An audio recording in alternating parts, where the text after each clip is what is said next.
Oh my goodness, I am back. We got Zombie Bump in the chat. She's always the first. Thank you. We got Midget212 also saying, yeah. I appreciate you guys. My God. I feel like it's been forever since I've been online. I've just been incredibly busy. Nothing scandalous, nothing crazy. Let me make sure that we are live everywhere that I need to be. Let me go ahead and check up on Rumble. Let's see if the Rumblers are ready to rumble. Okay, yeah, we're good there.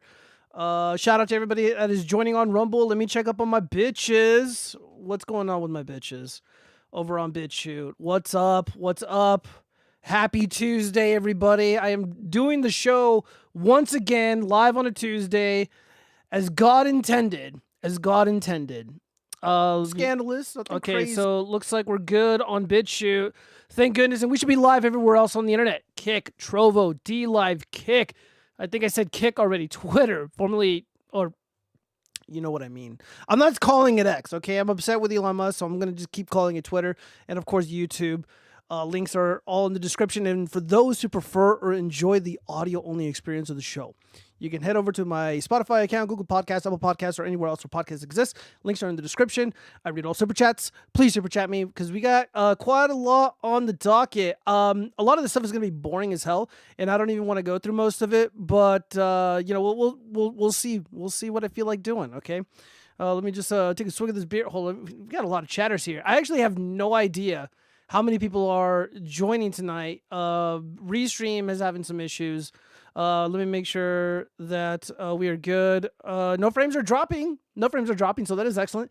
Yeah, good to see you too, Midget. Thank you guys for joining. AC, I was here before her. Had to do your work for you and post a link in the Discord. Thank you so much. AC, dude, thank you so much, AC. What would I do without you? Chaz is going to co-host today. Let me double check if Chaz is in the Discord. They're not. If Chaz shows up, I'll show up. Wow, so insensitive. You said you're live on Tuesday like God wanted when the Pope died yesterday. Wow.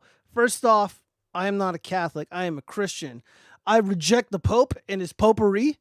I am not too stoked about what the Catholic Church has been doing to Western nations, violating our sovereignty, replacing, or at least helping to replace the native population with the third world. I'm not really stoked about that. I'm going to be honest, I don't really care. It's just not my concern. I know that sounds insensitive. I do not plan to talk about the Pope, and I will probably not talk about the Pope for the foreseeable future. Again, I'm just not really that interested in talking about the Pope. I don't think that person is that significant in my life.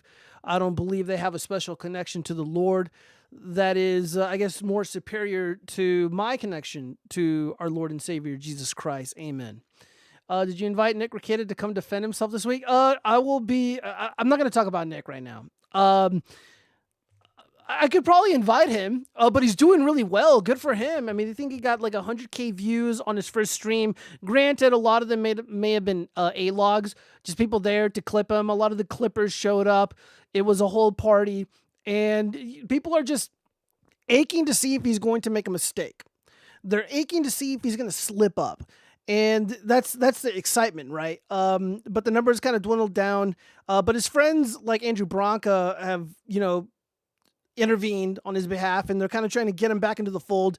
He just did a trial, a stream trial for the Karen Reed thing. And again, I don't really care. I think Karen Reed's guilty. Whatever. Let's see. Let's see exactly what a JD Vance supporter would say. I don't know what to tell you, AC. Apparently he's Catholic. I'm not. What about that man that ate Rekieta's coombs? You should keep begging him to come hang out with you. Shut your fucking mouth, you goddamn filthy whore. Don't you ever fucking disrespect me in my own chat again, or there's going to be problems. I'll unleash the hammers on you, Zombie Bomb. No, I'm done with Aaron. I'm done with Aaron. Look, I offered my expertise to Aaron as a strategist.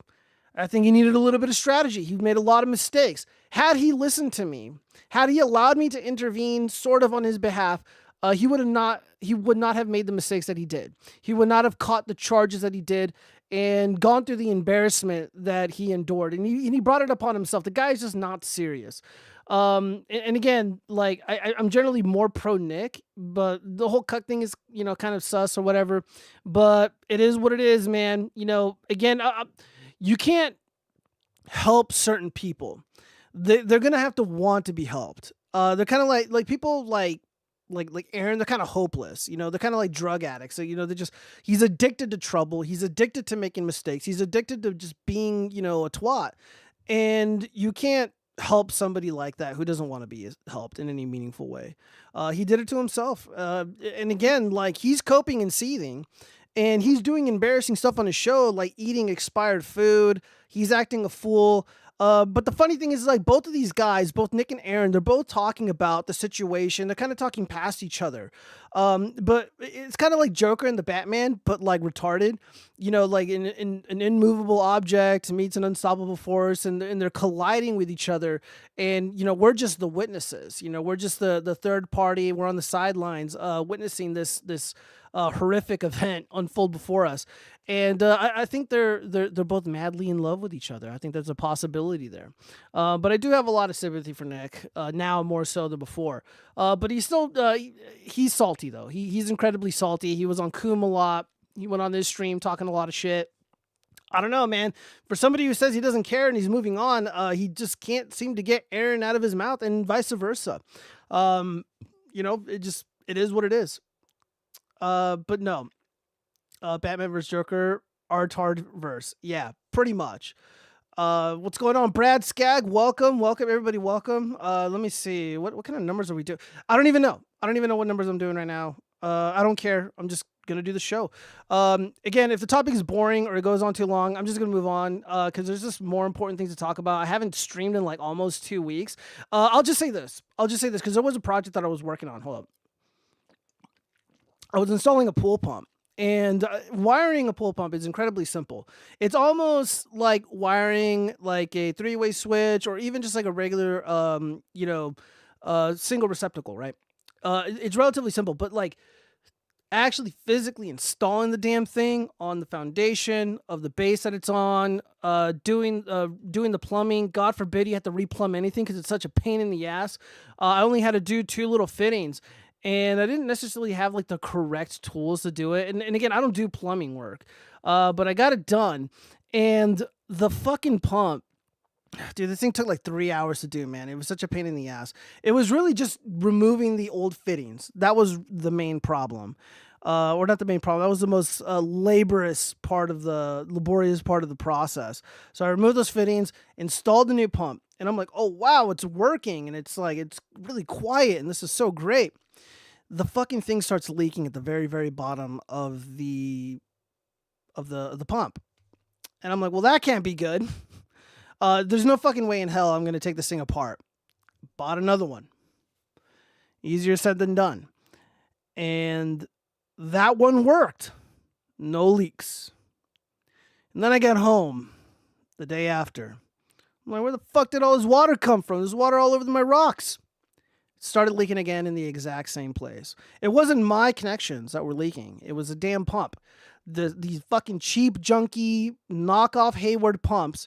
And what sucks for me is that like I replaced the cheap junk with a Hayward single speed pump. And that thing isn't really running as well as it used to. So I'm just like, screw it. I'm going to go ahead and buy another one. And what I'm going to do tomorrow is I'm going to take this thing to get repaired, my old one, and then I'm going to have to go and return the second pump that I bought from Amazon. Again, this is why this is why I recommend don't buy anything from Amazon. Amazon did that thing where they opened up their entire market to the Chinese vendors or Chinese marketplaces or whatever. So there's a lot of cheap Chinese junk floating around, a lot of counterfeit stuff floating around on Amazon, and I fell for one of the scams. Buying this $600, $700 pump. I bought 2 of these fucking things and they both failed miserably. They're just leaking. It wasn't my fault. The only blame that can be placed on me is just consuming cheap Chinese junk, which I preach against. But I'm like, dude, I don't want to buy a variable speed pump because they cost about $1,400 on the low end. If I want to get one that's suited for my pool, it's going to be like $1,700 with tax. So I'm praying that I can fix my single speed pump. And it can last me a few more years, and then when the time comes, I'll buy the variable speed and I'll pay someone else to install it. But for now, I think I'm okay with what I got. I think my plan for now is just salvage the one that I took removed before. I'm probably gonna have to buy O-rings for it because I think I threw one out. It's a fucking mess, you guys. It's a mess. Like if President Trump came to me and was like, Froggy, we're in a lot of trouble. We need you to install a pool pump or we're all gonna get fucked in the ass if you don't do it. You're our only hope. Just be like, you know what? I'm never fucking doing this again. I'm never going to install another pool pump ever in my fucking life again. I have the money to have someone else do it. I can pay someone else to do it. And he's like, no, it's got to be you. I don't care. We're all going to get fucked. The world's going to end. I don't care. I'm never fucking doing this again. I am so goddamn pissed. I can't even do my show now because I'm so fucking angry about this goddamn pool. Dude, I almost wanted to just like go to like the Star Nursery, pick up some illegals, whatever few are left in the country, and be like, guys, we need to go out to the desert. We're going to load up your fucking trucks with a bunch of dirt. We're going to fucking throw it in my pool. I'm going to get rid of this thing. I'm going to fucking just destroy it because I'm so fucking sick of it. God.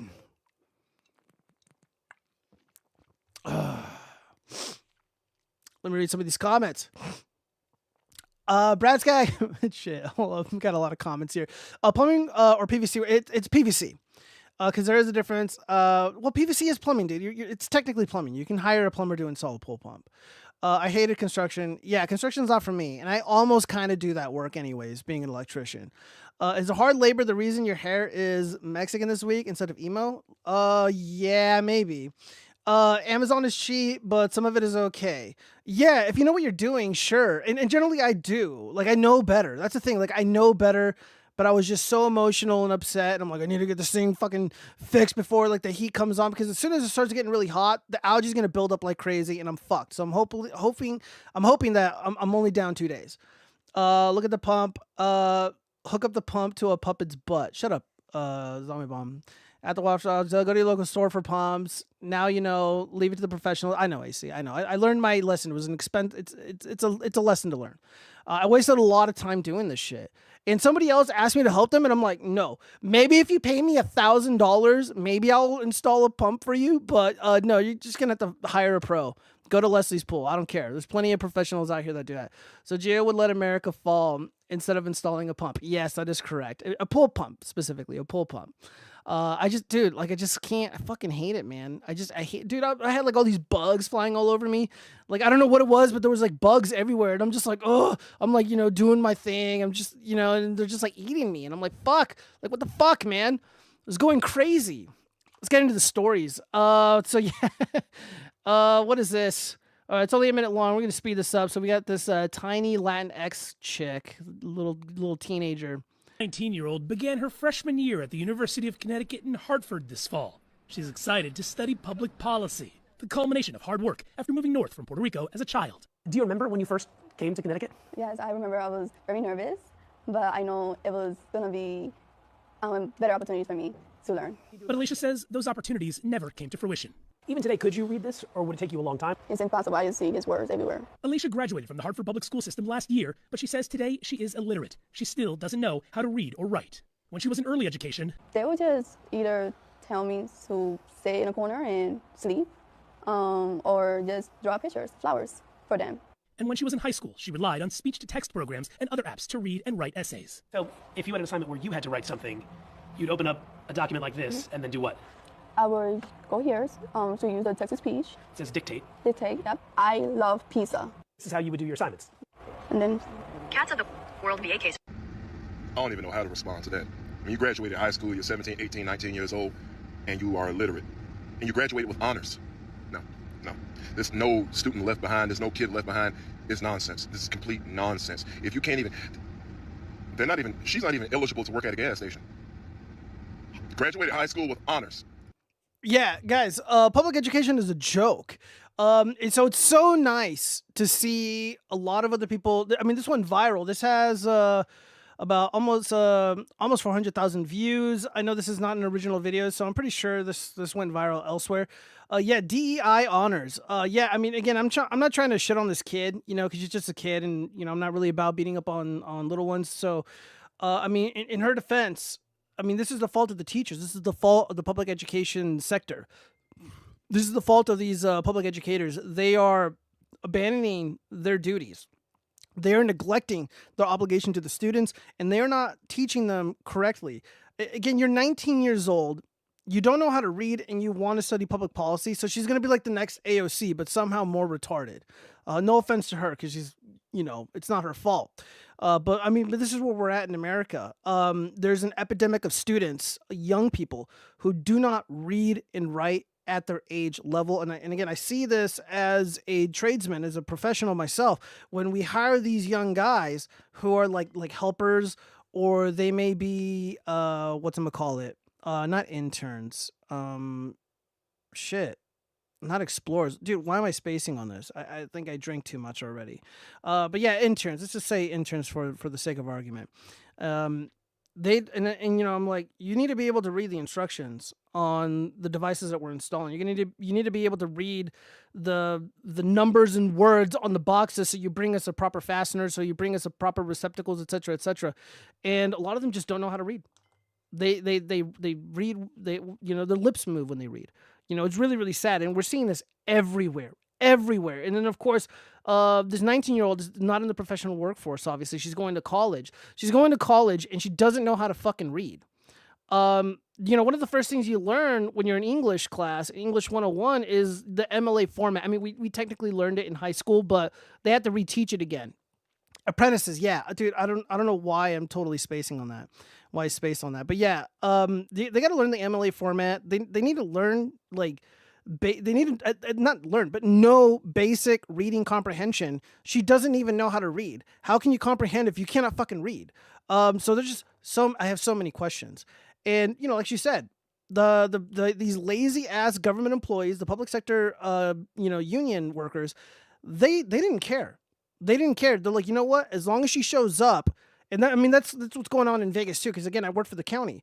They're like, as long as these kids show up, we're going to get those government checks of federal money, and we're going to pass these students. We're going to look good on paper. But a lot of these kids just don't know what they're doing. They don't know what they're saying. They don't know what they're looking at. They literally physically do not know what they're looking at.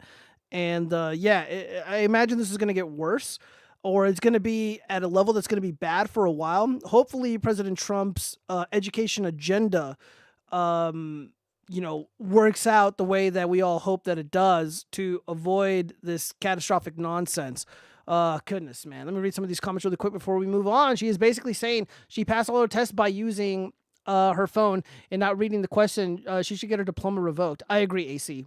Yeah, no, she's got to learn. She's got to learn how to read. No, because she's technically cheating.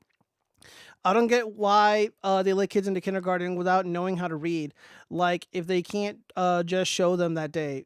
I was homeschooled, but my mom didn't like me, so my dad had to teach me. Oh, I'm sorry for no reason. Let's see. What's going on? Yeah, what's going on, Moon? Howdy. Welcome, everybody. I wish I knew how many of you were joining me today. You know what? Let me log off of this, and let me reopen this, and maybe that will make a difference. How do I log out of this shit? Out of my restream. Log out. All right, guys, hang with me. Hang with me. All right.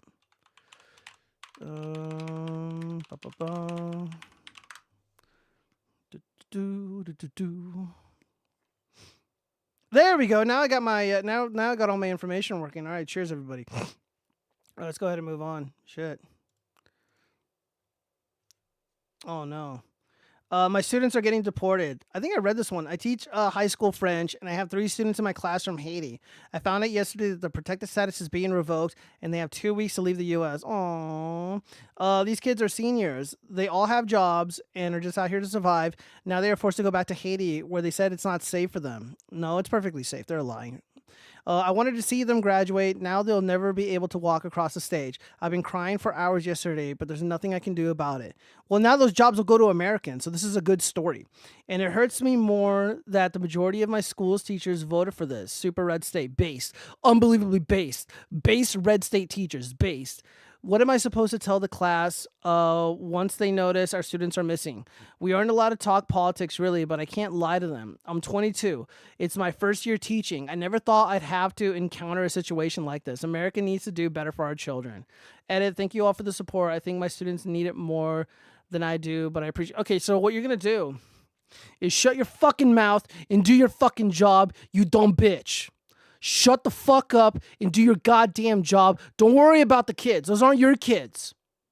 They're not your fucking kids. They're not your fucking problem. Your problem is making sure that you're getting those kids ready for the future. You're preparing them for the real world.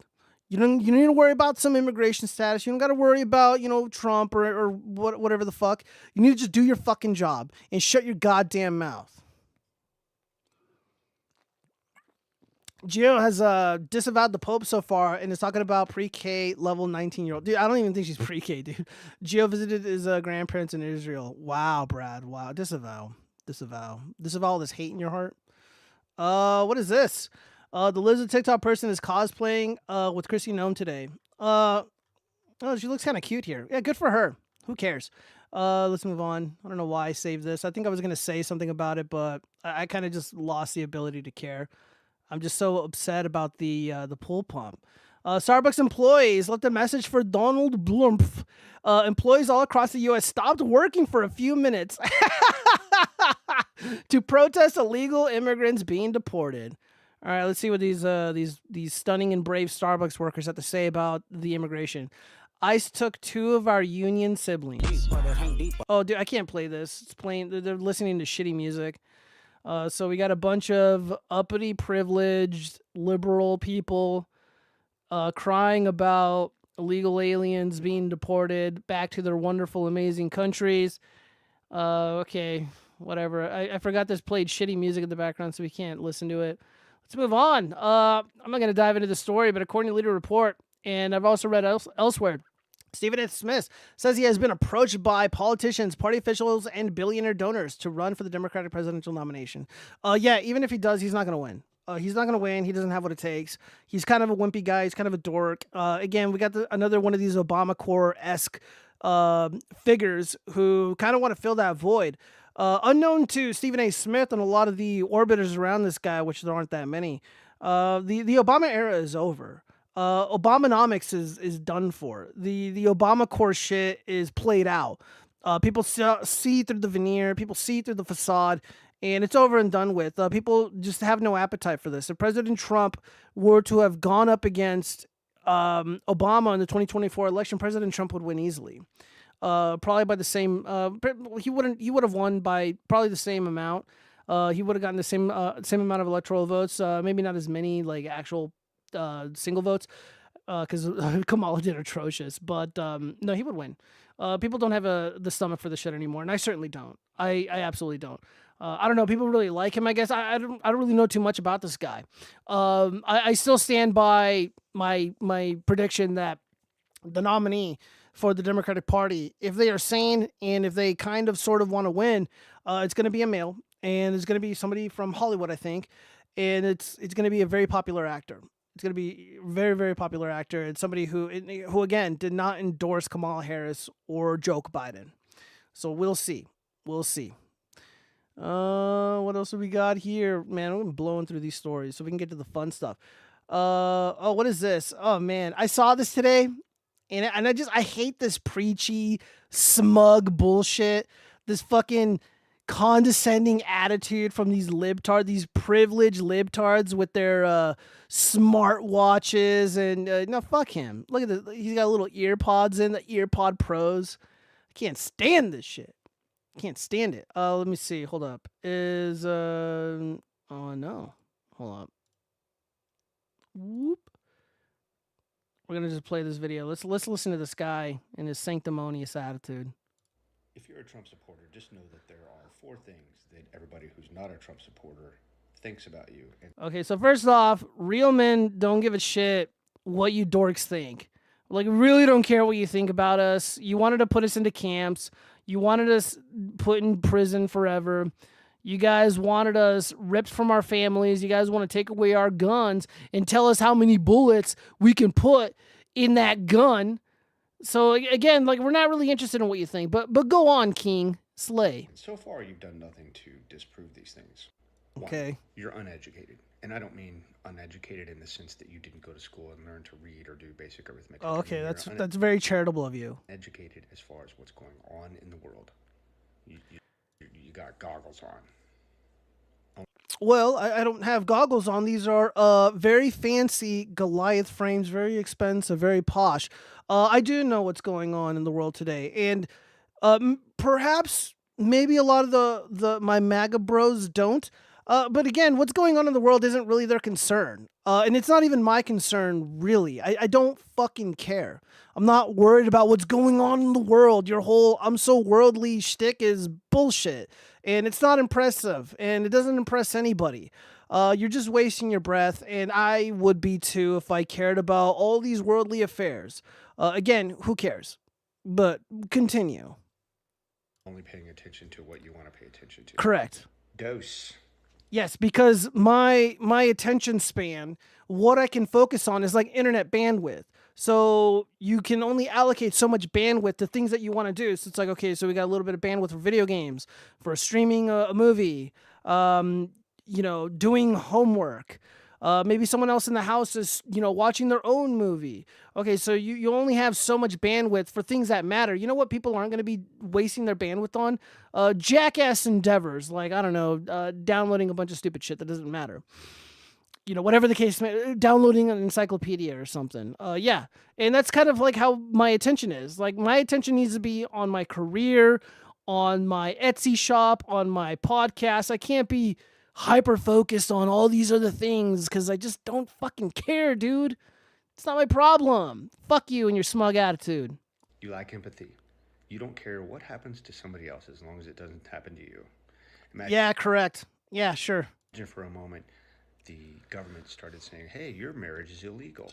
How would you feel about that? I wouldn't care. Fuck it. Ban all marriages. Ban all government sanctioned, government recognized marriages and leave it up to the church. Let's all be equal under the law. Why not? Let's do it. I don't care. How would you feel about that? But you don't care that it's happening to gay people as long It's not happening to them, so you're lying. as it doesn't happen to you. 3, you lack independent thinking skills. No, that's confession through projection. Meaning you are incapable of forming your own thoughts, opinions, or viewpoints on things. You need pundit talking points from Fox News or whatever that other OAN. Yeah, I don't watch either of those at all. And, I can go toe to toe with some of the so-called smarter people on the left in a debate while drunk or hungover and still win. And again, it's all philosophy. I went up against these douchebag scientists who want to strip us of our rights, like our right to criticize the government or to make claims about the government, like the moon landing was fake. And I easily won those debates within the first few minutes. So again, this whole like, oh, you lack critical thinking, you're not intellectual. Fuck you. You need those people to tell you what to believe. You don't have the ability to look into those claims and maybe think something else. It's a confirmation bias. You live in this bubble and you refuse to step outside of it. 4, and I think this is the most important one. I think this is the one you really need to work on. All right, here we go. The ability, and that is critical thinking. Critical thinking is the ability to look at a situation and say to yourself, you know what, that's kind of fucked up. That's not right. Yeah, that's not critical thinking. It's just like you lack the ability to think just like me.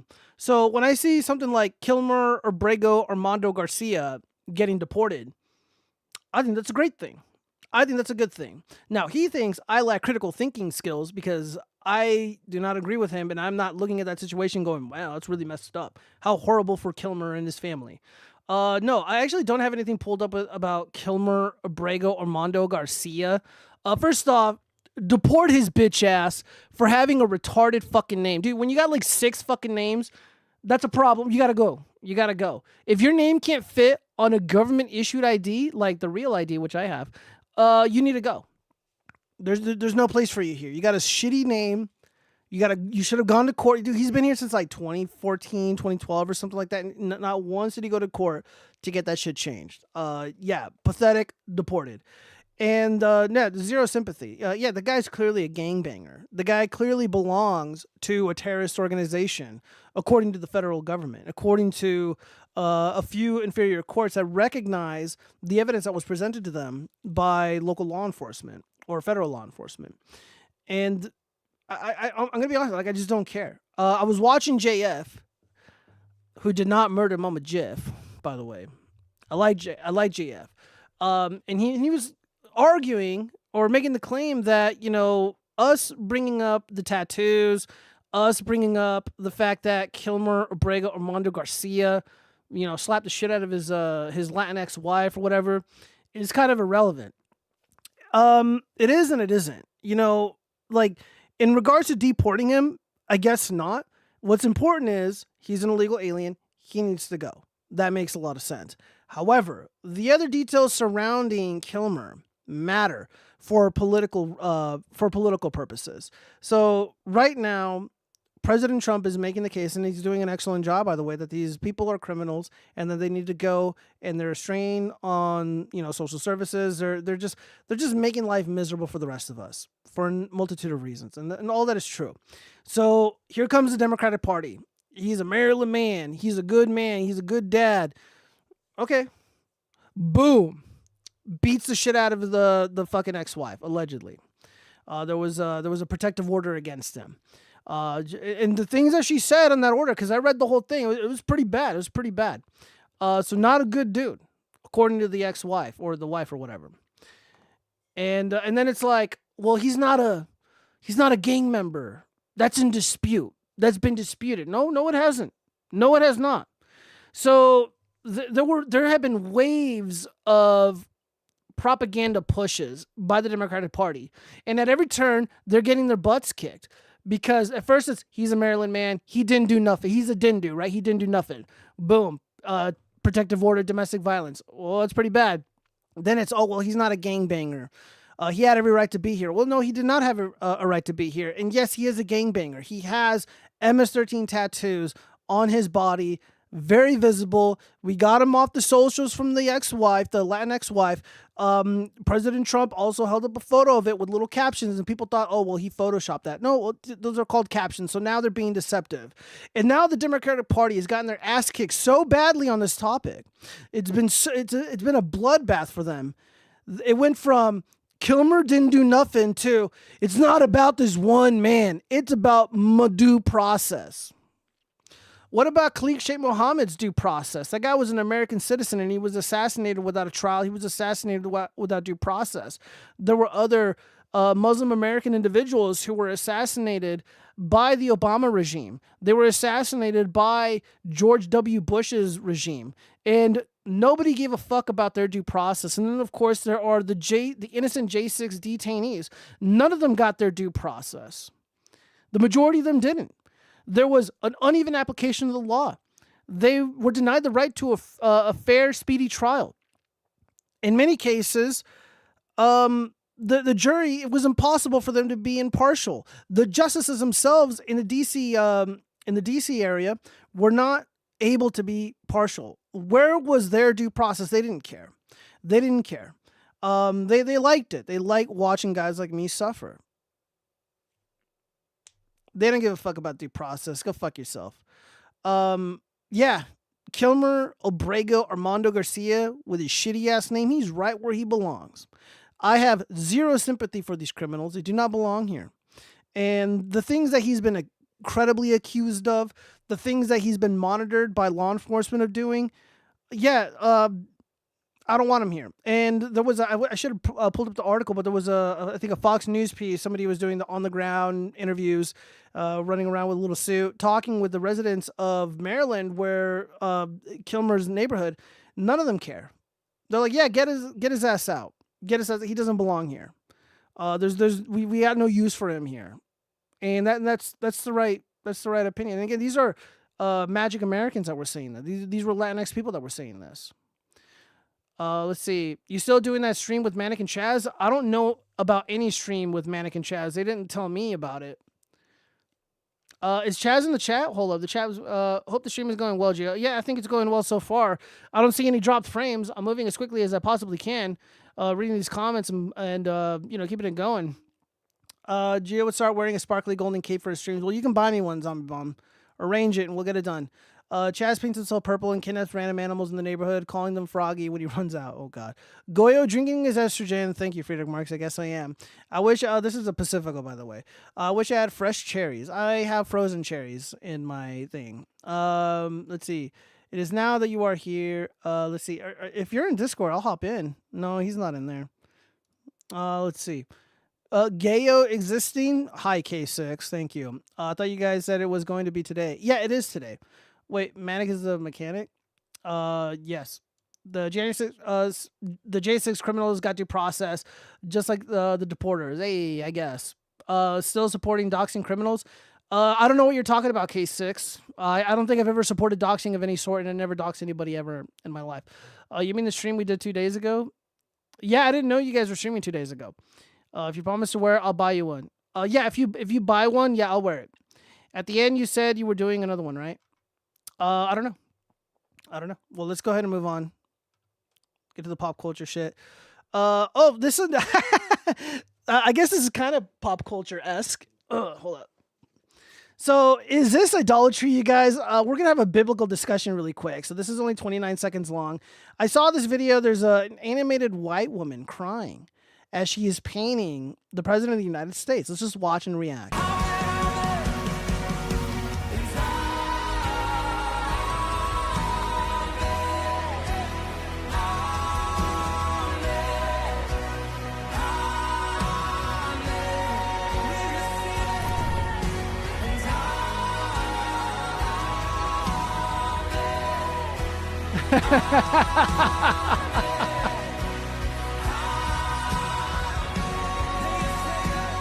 Based. So Joshua Reed Echel, the aberrant merger of evangelical Christianity and MAGA will set Christianity back a generation. Well, first of all, I don't think you really have to worry about that because religion is kind of on the ropes. A lot of people have abandoned the church. They have abandoned God. And I argue that I think President Trump brought more people to God than a lot of these douchebag influencers on the internet. Again, I don't know Joshua. He's probably not a douchebag, but for the sake of the segment, I'm going to call him a douchebag. I personally don't see anything wrong with this. Again, people aren't necessarily worshiping Trump, but they are honoring him. They are recognizing him. And he does play an important role in a lot of our lives, in improving our lives. A lot of people prayed that the heel of Obama's boot would be lifted off of our fucking necks. For 8 years, we endured a horrific government that used its IRS to target political dissidents. We endured a horrific recession for 8 fucking years. Granted, it wasn't entirely his fault. I know. But it dragged on for a long time. And then, of course, all this time, all these douchebag presidents from Clinton to Bush to Obama, et cetera, Joe Biden, these guys had the opportunity to secure the border. They never did. We needed relief. And people prayed for relief. People prayed for an end to the suffering. That prayer was answered in the form of President Trump. I genuinely do believe that. I have become closer to God myself. I've become more spiritual myself. And I think maybe President Trump has a lot to do with that. However, he is not central to my very real religious beliefs. Obviously, baby Jesus is at the center of my beliefs, of my faith. And I don't see anything wrong with this at all. I don't know why people get so fucking animated about this whole like, oh, my MAGA mixed with Christianity. Ooh, woe is me. It's not that big of a deal. Again, if you don't like it, I mean, there are other churches that you can, promote yourself and bring people to if you think it is superior to what you're witnessing here. I don't know. I think this is kind of cool. I mean, it was really exciting. You got the music and she's painting, and it's a really good freaking painting. That looks really damn good. I didn't see anything wrong with this at all. Let me read some of the comments here.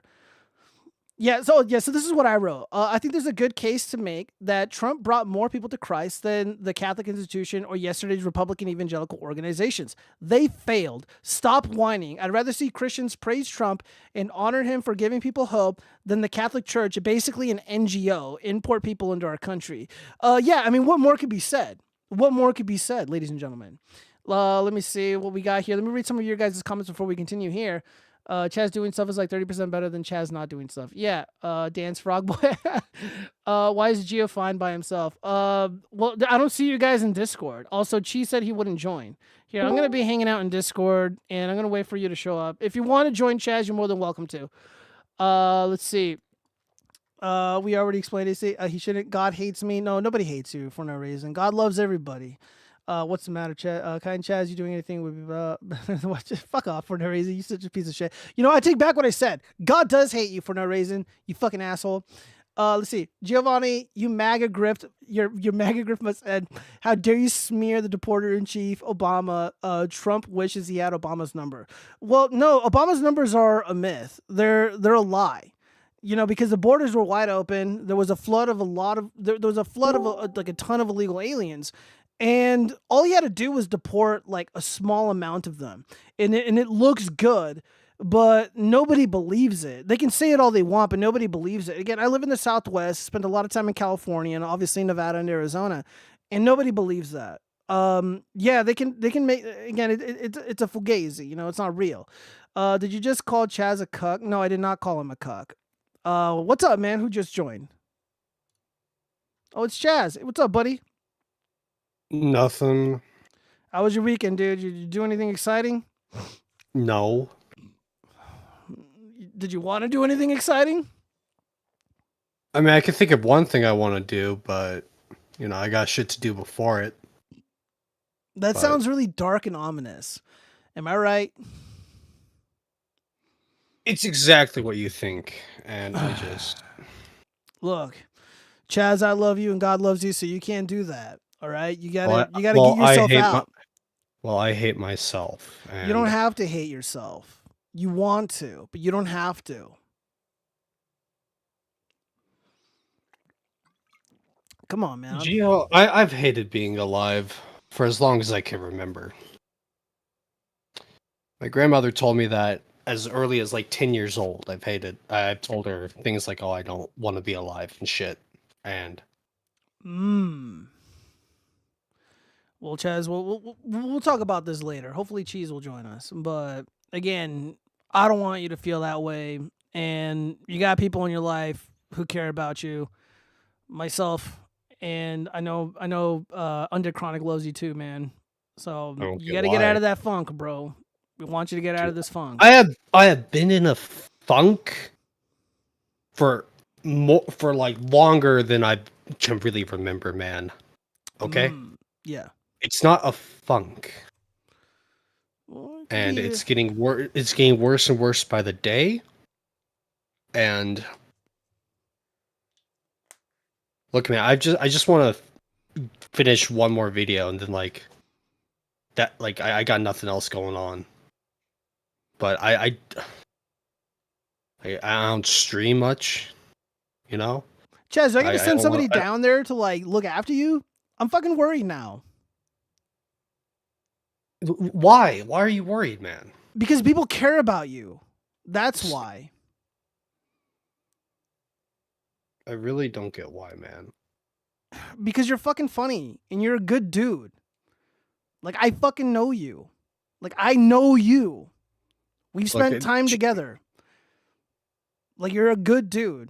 And look, if you want to tell, every time I popped on, thing. it's just turned into like Chaz therapy bullshit. Okay, well, we're gonna do a Chaz therapy thing later then. No, we. Okay, look, if you don't want me to say anything, I won't say anything. But I don't want you to do something that can't be undone.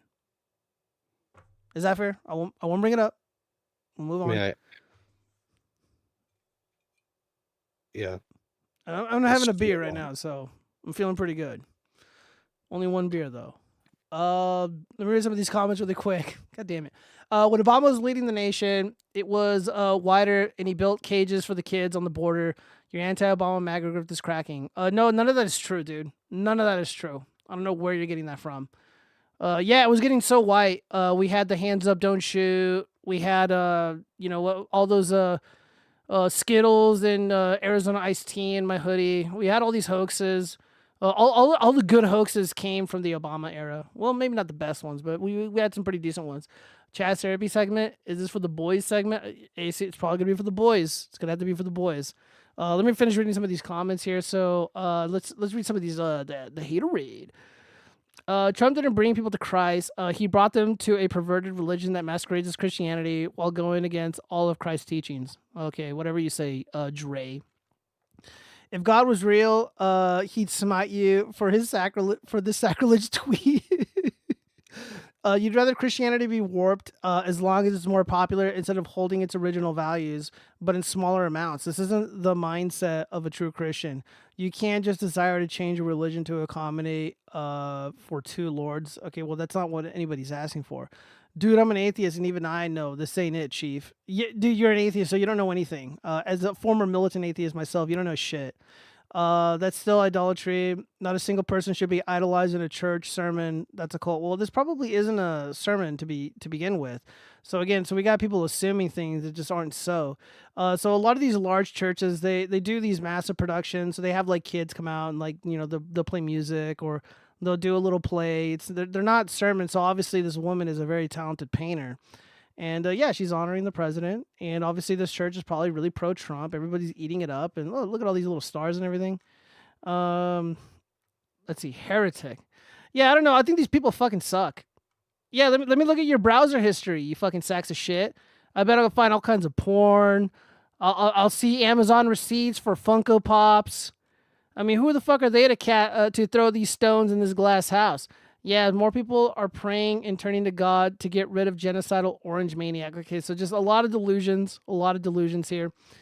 Let's see, Friedrich Marx. Dude, I don't have the numbers, man, but again, the whole Obama was a deported chief. Total bullshit, total cope. Nobody believes it.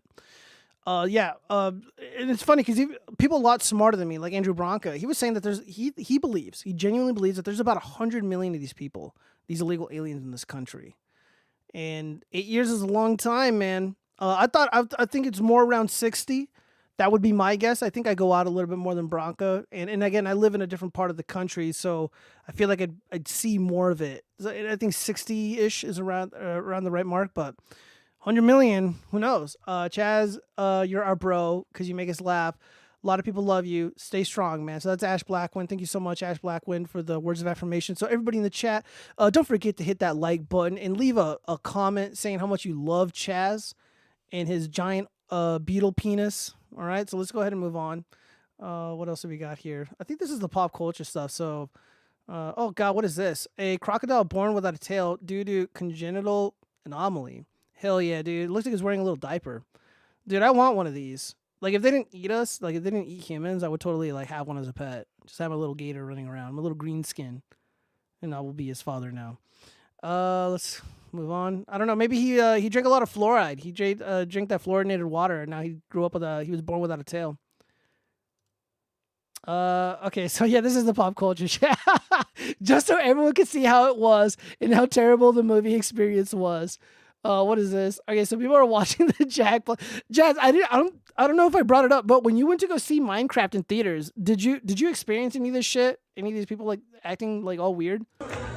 No. I mean, there was like one or two groups of people that did let me show yell.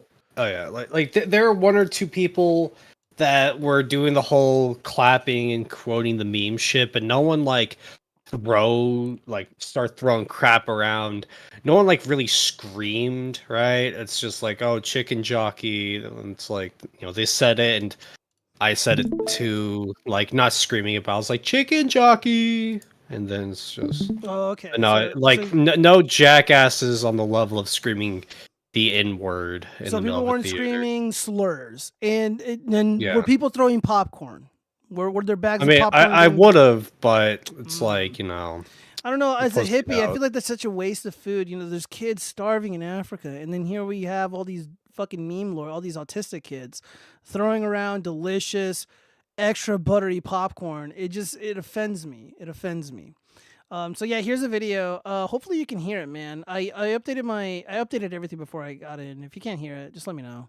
Well, it doesn't matter. It's just like they start booing when they see the black woman. Yeah. Yeah, I hear it.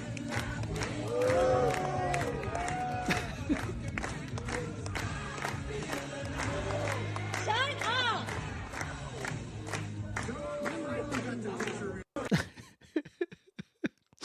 I would be so annoyed. Like, I remember, I don't want to say who I saw it with, but I went with some friends, and we saw Civil War, the movie with, like, Jesse Plemons, where he's like, What kind of American? Well, one of the I guys thought you I was meant with, Captain America Civil War at first. no, it was the Civil War movie, the proper one. And like he just had like he tried to be funny when he's not, and he had a comment for fucking every. It's like, dude, shut the fuck up and let me enjoy the movie. I guess this is a little different because like you don't really have to pay attention in Minecraft. You just have to like just be there. I don't know. No, it's not a movie you pay attention to. Yeah, that's what I imagine. I don't know. I feel like I'm practically a boomer at this point, so I probably wouldn't have enjoyed it. However, I remember me and Manic were talking about when the more recent Minions movie came out, and like I know some groypers, and if they invited me, like I'd wear a little suit, and we'd all go to the movie theater in our suits to watch the Minions. It'd be kind of funny, but I don't know. I hear they were like kicking people out and shit, so I guess that couldn't happen. So yeah, just finished seeing the Minecraft movie, and anyone who sits in those theaters and lets people, specifically boys, shout racist, misogynistic comments at the female characters is part of the problem. It's not okay. It is easy to tell them to shut up and to correct them, so do it. No, it's not my business to do it. I don't really care what they're shouting. If they're shouting anything, if I'm trying to enjoy the movie, then that's a problem. But it's Minecraft, so who cares? Men get upset when you say you hate men, and then go out and behave this way. I don't even know what they're meant to say. What fucking losers, Michael McHill says. Thanks for yelling at them. Love how you can tell they got a bit uncomfortable when you yelled at them. Yeah, I think it matters more that it comes from a woman than like a guy. Because if it was me, they'd probably like call me like Giyo, lame-o. I'm like, what the fuck? K6 is in the theater. Juo. Like, it just wouldn't. It just doesn't make. It just wouldn't work if it's me. It's got to be a woman. Grown adults telling kids to shut up while watching a kids movie. Fair enough. Fair point. Cash. I don't know. Dude, this movie can't be gone from the zeitgeist soon enough. I feel like this movie is gonna be like long forgotten once like it's out of theaters permanently. I don't think we're gonna hear much of it. Do you think this movie has staying power? Absolutely. No. No, like even the chicken jockey memes, like they stayed, they had their week in the spotlight, and now like people are moving on. It's Yeah. definitely the most like it's only successful because of everything surrounding it. Like it's not a successful movie because it's a good movie worth seeing in theaters. No, Yeah. it's a kids movie that got like way too overhyped because like it's Minecraft and the memes, you know, it's like Yeah. and we're gonna see another movie like this soon enough where it's like, oh, it's another IP you know about. Like, aren't you gonna want to see it? What movie do you think is gonna potentially dethrone Minecraft for, I guess, attracting the most annoying people on the planet? Well, I mean, think about Chicken Jockey. Is that the Chicken Jockey scene?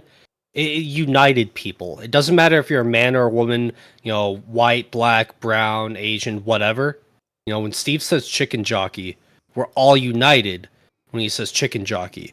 And I don't know if any other movie could really have that level of power to unite the masses like that. Well, Like, feels some LGBT propaganda bullshit. It's like, no one's going to see it. And the few people that do see it, it's like, so what?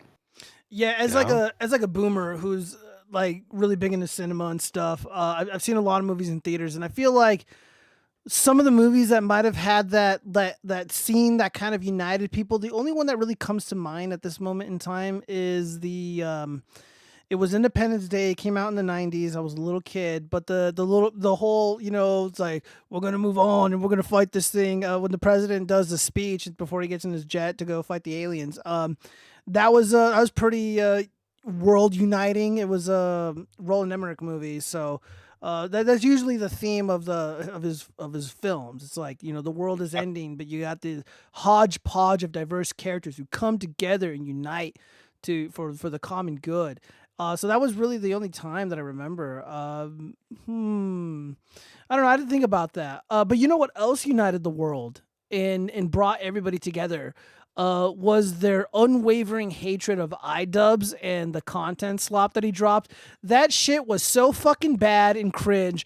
Everyone hated on it so hard.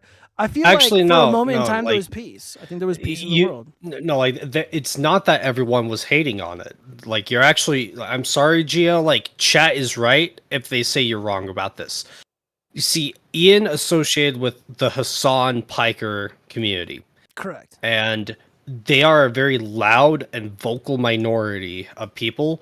But it's not that everyone banded against iDubbbz. There are still plenty of people that are shitting on H3H3 because of his like political beliefs and shit. And me and Manic, we watched his 16-minute response talking about like, a CPS call. And Yeah. there are people in the comments section of his video saying, hey, iDubbbz didn't bring up this really big thing that happened in our lives that made me crash out. Ian never brought up like CPS was called on him. And there are people still commenting 50,000 dead Palestinian babies. It's like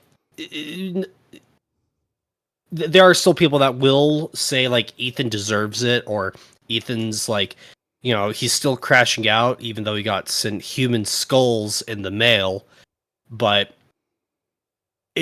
you're wrong in saying everyone banded against iDubbbz, but a majority of people are against him. I'm sorry, I'm gonna actually you, but it's minor. I get what you mean. No. I feel like look, I get where you're coming from, and I think you're right, because I get that there are people that have sympathies towards the core belief that what's happening to those little brown Muslim Palestinian babies is horrific, which it is. And so people agree with Ethan on that, or iDubbbz on that. But what united people was just how shitty the fucking video was. Oh yeah, the video itself is just bad. It's not the beliefs. It's not the beliefs. Because I get where both sides are coming from, sort of. It's really just the video just sucked. No, like the core video itself. If you look at his other content cops, they are relatively short. I think the only one, like, they very rarely ever hit like 30 minutes. Yeah, 26 It's like 30 minutes at most. And there are funny skits. And there's an overall point to be made. And a diss track at the end, yeah. Like, there's extra effort put into the content cops before this one. This one, it's an hour long with whole sections that could be cut entirely. And like nothing would change. It would make the video flow better, make the video be better. And it's just there's no funny skits. It's content. There's a lot of bad faith arguments that are made. Shit like taken out of context. Like Ian takes clips of Ethan quote unquote crashing out, and the clips are from his addressing the CPS call on him that happened that same fucking day. Right? And it's like, so Gio, I was talking this with Manic, but people use the term crash out and it has a very negative connotation. When you hear crash out, you get the image of like a dude breaking his gamer setup. He's flipping out over the minor shit. He smashes the keyboard. Like, when someone's crashing out, it's an overblown response. It's not the appropriate amount of like anger for the situation. Correct. I think that Ethan, he's not crashing out, because what's happening to him is valid to be mad at. And some people will say, oh, but he was crashing out before everything happened. Okay, so does that make him... So that justifies everything else? Oh, he was crashing out before this, so let's call CPS and send human skulls in the mail. Why not? Because he's crashing out. Yeah, like, it was unbelievably cringe how they're treating Ethan Klein and his wife and the kids. I don't like Ethan make at this all. clear. Like, I don't watch H3H3. I don't watch the podcast. I watched him like 8 to 10 years ago when he was making funny reaction videos. Yeah, back when he was funny and talented. Now he just kind of sucks. But like, this is a situation where Ethan, like, he's relatively he's more in the right than iDubbbz. But I got a question for you. And before we move on, I want you to throw me a little bit of rope here, because I want to kind of sort of understand the situation, because I didn't watch the video. Rope? No, shut up. No, bad chess. So as far as I can tell, before Ethan and Hassan had their falling out, like Ethan was relatively like in agreement with Hassan about the overall response to the war. He literally crying on stream because he is horrified at what is happening to the little Muslim Palestinian babies, as most normal people are. Like, why are they beating up on this guy? Why are they calling CPS on him? Help me understand. It's because H3H3 only agreed with 98% of what Hassan Piker was saying. It's that 2%, that little bit of disagreement where H3 had, like, Ethan has his take on a thing that's not exactly like Hassan, where H3 is able to have sympathy and empathy and say, it's bad that the Muslims are dying. Yes. Hey, Hassan, can you say that the Israeli citizens dying as well? Can you say that that's bad? And Hassan can't. Why? Because that's Zionism. Like, it's bad that innocent civilians in a war zone are dying on both ends. Correct. Hassan couldn't do that. And I remember it's that that, little bit that, like, tore them apart. And then it turned into a thing where, you know, Hassan blew it up, you know, like the leftovers ended. Hassan's doing his streams, he's talking shit, and then he's got his group of orbiters like Frogan and Denims, they start talking shit. It escalates. Talentless whores is what they are. Talentless, useless women. Again, they don't say, they talk for hours and hours on end. They say nothing. They absolutely have nothing to say, despite sounds and like coming out of their mouth. And the thing is, it's like, a lot of people say, oh, this is like H3 Ethan, like, he deserves this. And it's one of those things where I get what people mean. When he associates with these people, when he's trying to, you know, appease them, be friends, when he's trying to be friends with these guys, you know, it's like, who needs enemies when you have friends like them? Yeah, I mean, I think that this is a scenario where Ethan was trying to do good. Like, he wanted to do a podcast with Hassan, and he probably just didn't really know what he was getting into. Yeah, like, I mean, that's kind of the weird thing, you know? It's like, dude, like, you're mostly in agreement with these guys, and then they turn around, and they're calling CPS, and they're going for the jugular, you know? Like, they're just vicious, disgusting people. They're people. not doing it because they're genuinely concerned over the well-being of his children. They're not doing that. They're doing it because they're evil. These people are evil. They're doing it to hurt Ethan and ruin his family. And it's one of those things where they turned something very... They escalated a situation like this. And like, I don't know. I'm sure chat's fucking getting sick of hearing about this because... Yeah. Yeah, I mean, like, the only takeaway is, like, you know, you're going to lay in bed with these dogs. You're going to get fleas, and those dogs are going to turn around and bite you.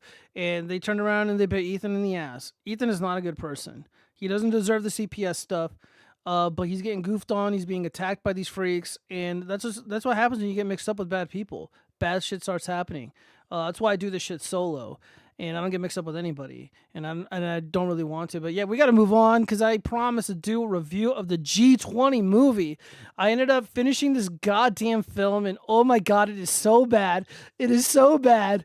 How do I say this? Okay, so I've seen a lot of movies. I've seen a lot of videos from the culture warrior douchebags and what they feel is like the wokest of the woke. I'm not even kidding. I legitimately believe this is the wokest movie that I've ever seen. It is so unbelievably woke. It's like, it blows my mind how much woke they can cram into this piece of crap. And I don't even know where to begin. Like, as a film, it's just terrible. I think the writing was really horrid. The cinematography, I guess, is okay. Production wise, sure. You know. So you're saying the movie, like, but the fact that you have to say as a good thing that the movie wasn't constantly shaking the camera and like they focused on the main actors, like, how bad is this? They focus on a lot of the characters. So I'm just gonna go down, from memory, a laundry list of all the woke shit that was crammed into this movie. I am not making this up, you guys. This isn't satire. This isn't a fucking bit. I'm legitimately like recalling the garbage that I saw in this movie. So let's keep in mind that this movie was in production before the 2024 election, and I guess everybody was under the assumption that Kamala Harris would win this thing and be the first magic American president of the United States, but obviously that didn't happen. So they released this piece of crap, and wow, where to begin? So the main character, what's her name? Mila Davis or something? Viola Davis? Whatever her name is, who cares? She, the president. So the Magic American president, she was like an ex-Marine, and she was seen as a war hero. And there's like this Times Magazine article that's like constantly referenced throughout the film, where she's running out of like some hut, holding a little brown baby with like her AR-15, and she's like, running out, holding saving the baby's life. And she's like smoldering with rage the whole movie because like they don't understand what was going on in that photo, because like, it's like, I called in the strike team to kill this little Muslim baby's family. And it's like, okay, whatever, who cares? So she's the president, and I guess her main goal is, like, as a president, is to give taxpayer dollars to African farmers for some reason. That's like her main goal as like the United States president, is to give money to Africans.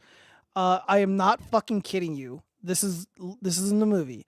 The beginning of the movie starts with like, I'm not making this up, these crypto bros, and they meet up with like this crypto nerd girl, and they're like, we need the drive, and we got to make sure that it's all there. She's like, well, I need to see the money first. They're like, just give us the drive first, and then we pay you. So then they kill her because she didn't want to give them this fucking thumb drive with all this cryptocurrency. Okay, so they kill her at a bar, and then the G20 fuckers, they end up going to South Africa for the G20 event. And then I guess all the villains, by the way, are like white. And all the obnoxious, incompetent people are white. So there was like a point in the film where they were like, oh no, what are we going to do? Because like the president, the Magic American president, she escapes with like 3 other people. It was like an Asian woman, like some European French woman, and like a fat white, like, I don't know, the prime minister of the UK. And he was like whining and being fruity and stupid. And the women did like a bunch of brave shit, like all throughout the film. Like one of them even like choked some dude out with like a blanket. Not making this up. And then, yeah, so she's like, I don't know, 55 or 60 years old. And she's like fighting dudes who are like 7 feet tall. They're like as jacked as Joey Swole. And and her main security guard, fucking Secret Service agent protector dude, Latinx, of course, stunning and brave, Latino guy, and he like sacrifices his life for her and shit. She also has a daughter who's like a super like nerd. I bet you cried in the theater. I cried. I saw it at home, dude. I pirated this shit. I'm not gonna pay to see this fucking garbage. You went to the theater. You got your strong, independent black woman. Yeah, I'm wearing I'm with her hat.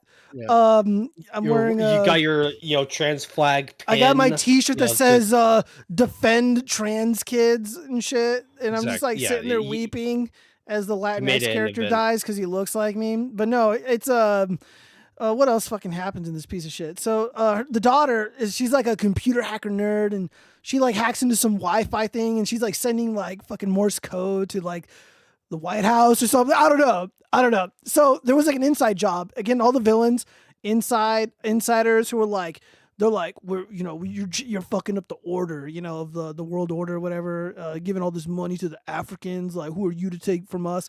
I'm like, the villains have a point. It's like, I'm listening to what they're saying, and I'm like, I don't really disagree. And so they end up like hijacking the G20 event. The G20, what's a G20 fucker? Zombie bomb. G20 is an event, I think that's usually held in South Africa, where all these like world leaders, they like convene, and it's like Comic-Con, but for the fucking douchebag politicians of the world. That's basically what it is. So they end up hijacking the event, and the crypto bros are like, all right, you're going to speak into this camera, and you're going to say exactly what we want you to say. And then they publish deep fakes of all these world leaders saying like incriminating shit, like, oh, we're all pedophiles. It's like, oh yes, we love to eat little children. Oh, pizzas, wink, wink, just shit like that. And I'm like, oh my God, like who wrote this? Alex Jones? It was so fucking weird. And I'm like, that's not really how AI works. So it demonized AI. It demonized crypto bros. It promoted giving money to Africans, and also promoted the boss babe shit like to the max. But like so the point of what the crypto bros are trying to do, I'm not even kidding. So what they were trying to do, let me take a swig of this beer again. What their crypto bros were trying to do, they were trying to crash the world's like financial markets. So they got all these world leaders and their deep fake videos to say like incriminating shit about like ripping people off and stuff. And then like the crypto bro got on television, I guess, and he's like, huh, listen to me. I'm crypto bro. This is Homelander's character. And what I want you to do is to take all your money out of the banks and buy Bitcoin. I'm not even kidding you. So the financial markets were crashing. Framed as like a bad thing. Yeah, like it's a bad thing, right? So the financial markets are crashing, and all these douchebag world leaders, even like the president, like, but what about the financial firms? You're crushing international bankers. They'll go out of business. I'm like, yeah, that's a good thing. Fuck the banks. Fuck this president. She's stealing from the fucking people and giving it to the third world for no fucking reason. And then like they at some point in the movie, like one of her aides, one of the political aides, like the president's staffers, like the head one, she used to be like an enemy, like a political rival, but then she like came on board and like decided to help the president. This was like explained at the beginning of the movie. Who cares? And then at the end, she was the one that was behind everything. And she's like, you know, it's like, you didn't deserve it. Like, you're reckless. Like, it should have been me. It was my turn. And I'm like, oh my fucking God, I'm losing my mind. And then they fucking say it. They're like, the fucking crypto bro was like, you only won because the election was rigged. It was a big lie. So they invoked the big lie into this fucking movie, and I just lost my shit. I creamed my pants, and I'm like, man, just thinking about how badly these fuckers wanted Kamala Harris to win the election and then shove this fucking movie down their throat. This movie was so embarrassing. It was so embarrassing and woke. Dude.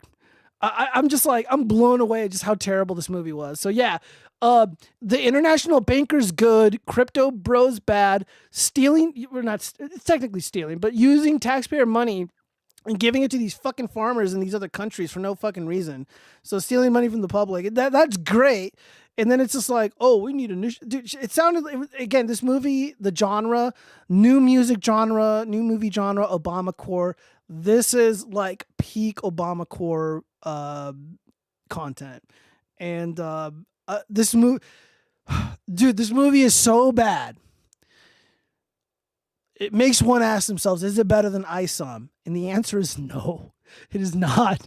Probably the first time in watchfrogs history, we found a movie that is objectively worse than ISOM. Like, dude, like I feel like Kyle Kolinsky just sipped up all the fucking semen out of his wife's twat, and the semen is of another man, and then he shit it all out onto Final Draft Pro, and then this is the result. G20, a rated R movie where a 60-year-old woman is literally going John Wick mode on like these like super elite mercenaries. And then like, oh yeah, the film was also anti-mercenary. They're like, we can't trust these private contractors. You know, Blackwater, remember what they did? You know, they I'm like, oh my fucking God, dude. Like, I feel like this movie was like stuck in the year 2010. It was so bad. It was like, it's honestly one of the worst movies I've ever seen. And again, one of the most woke movies I've ever seen. I'm losing my mind just thinking about it. So Chaz, you just, again, I give it 2 thumbs down. Syndrome was so retarded. Chaz, would you see this movie? No. Okay, like the past few days, I've been watching like the Batman Christopher Nolan trilogy, right? Good, like, good series. Good series. Like Sam Raimi Spider-Man trilogy, that kind of shit. Good films. Yeah, no, it's like dude, I might have to watch something good just to counter, just to get the stink of this G20 woke garbage off of me. I got this woke slime all over me. It's so bad. Let me read some of these comments. No, guys, I am not beefing with Cheese. I think he's a little upset. All right, so I just read what. Is he just not hopping on tonight? I'll tell you later. I'll tell you later. See, that pic almost looked like she was in the adult movie Blacked at the Watch. Shut up. You pirated a movie about a South African. No, I'm not. No, sounds like a cope. Where is the Cheese? Cheese is MIA. Gio said that Cheese can join the stream if he can get enough likes. Cheese went on strike. God damn it. AC sticking my head. We'll never get enough likes. Hell no, cheese. Won't work. Gio is a big fat jerk. Let's see. Rcast made a good video about this movie. He pointed out that she was never voted in too. I don't remember. I just remember all the fucking stupid shit. Again, they were just trying. It was like anti-Trump the movie. Do Cheese and Gio have beef again? No. We want Cheese. I don't know. Gio was a goober, so maybe no. There's no beef. Spider-Man movies rule. Wait, was Cheese secretly the Pope, and that's why he won't join the stream? Yeah, Cheese would probably make a better Pope, unironically. Let me see. I got some messages here on Discord. Get repo for a real loser? Absolutely not. I'm not buying that shit. Game looks fucking boring. I don't know why people like those grind fests. Those films, those games are repo. I mean, I'm sure it's a good game, but it's just not fun. Yeah, guys, get the word out. If Cheese wants to join, he's more than welcome to. Hopefully, he's got a beer in hand. I'm drinking a Pacifico right now. Have you seen Darkman from 1992, Chaz? I don't know what Darkman is. No, it's probably just some fucking. Yeah, so no. Is this like a racist joke that I don't get? Like, oh, Darkman. Yeah, guys, this is a stream for everybody. This is an international show. We love and respect all people from all over the world, and racism and bigotry is not welcomed here. Well, let's read some of the reviews really quick from the critics. Viola Davis always entertains, but this is just too much of the same old, same old. Well, that's very generous. Make no mistake, nothing is surprising in the film sequence of events, nor any over-the-top lines of dialogue signature of any movie of this particular ilk. This is a movie you can put on in the background and forget about for 30 minutes or more and not miss a beat when you resume paying attention. Long story short, is G20 good? Not really. Is it fun? Kind of, sort of, sometimes. In a plain movie, no thoughts, head empty, smooth brainwave. Jesus. I'm a huge fan. Yeah, I mean, this is for Democrats for sure. I mean, this is a film that a lot of this is Democrat slop, this is Obamacare slop, and they can just watch this, and it would make a lot of sense for them. But for me, a thinking man, an independent free thinker, a public intellectual like myself, this is an affront to my mental faculties for sure. I'm a huge fan of Viola Davis. She is always fantastic in whatever she is in. However, this movie does not do her justice. Visually, it looks cheap. Yeah, I don't think the visuals are that bad, but yeah, kind of. The script is so contrived and too confusing of a plot. Yeah. I mean, basically, the plot is crypto bros seething and angry, and they want to crash the markets, and they kind of sort of do, and they pump up the value of Bitcoin. Viola Davis stops them, but also at the same time, her own staffers kind of rebel against her, like in the background, and they betray her and they kill some G20 leaders or whatever. And then they claim that the election was rigged. And there's a lot of stuff about my racism, my woman, like all this bullshit, my feminism, it's just my evil orange man. And it just goes on and on and on. And I'm like, dude, I can't do it, man. I just can't do it. Yeah, very contrived, very contrived. Despite the strong performances by Davis and Starr, G20 is a streaming film worthy of their talents. A president versus terrorist film full of action should be really entertaining, but G20 is dull and familiar at most. Yeah, it's Obamacare. It's just Obamacare slop. Even though G20 presents itself as a fun throwaway action movie, it's far too ponderous for its own good. Yeah, it definitely insists upon itself. Yeah, I get that. It definitely huffs its own farts for sure, politically speaking. Is that Family Guy, quote, like a reference? It insists upon itself? Yeah. Davis and her cast deserve more of a story that balances its delivery of that high-stakes escapism with the intensity that makes political action thrillers such a guilty pleasure. And again, like the whole plot or the whole plan to kidnap these world leaders and get them to say this stuff. It's like, first off, like that's not really how AI works. Like you don't really need them. You could have done this without them.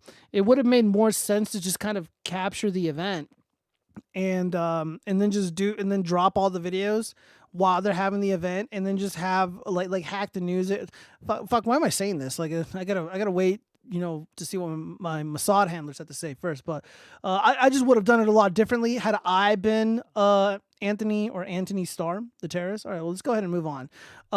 Man, you know what? This warrants playing the spooky music. Okay, so we got to talk about Blue Origin. Amazon, Jeff Bezos, Blue Origin. What? Yeah, are you Oh familiar? yeah. Yeah, so there was a I apparently a swear to space God, if you're gonna turn this into like a flat Earth theory bullshit, No, no, like no, no, no. I'm not gonna look talk at about flat look Earth. no look at you can't even see the curvature of the Earth filmed from a phone camera. Like, oh, I don't see a curve on the Earth here. Like, I swear to God. No, I Okay. promise you, no flat Earth stuff. I am not a flat Earther. I've never Flat moon claimed- though, right? Like flat the moon, flat moon, flat maybe. moon. Fake moon landing, sure, but I've Yeah. never made a claim as to what the shape of the Earth is. We're gonna drop it, but Yeah, this it's is a really rectangle. funny. Yeah. Shut up, God damn it! Let me fucking talk.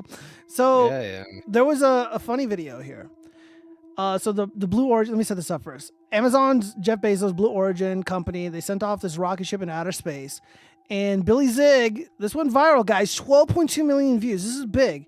Why would they lie about this? Why would they trick the population? Here's definitive proof that the Blue Origin mission was faked.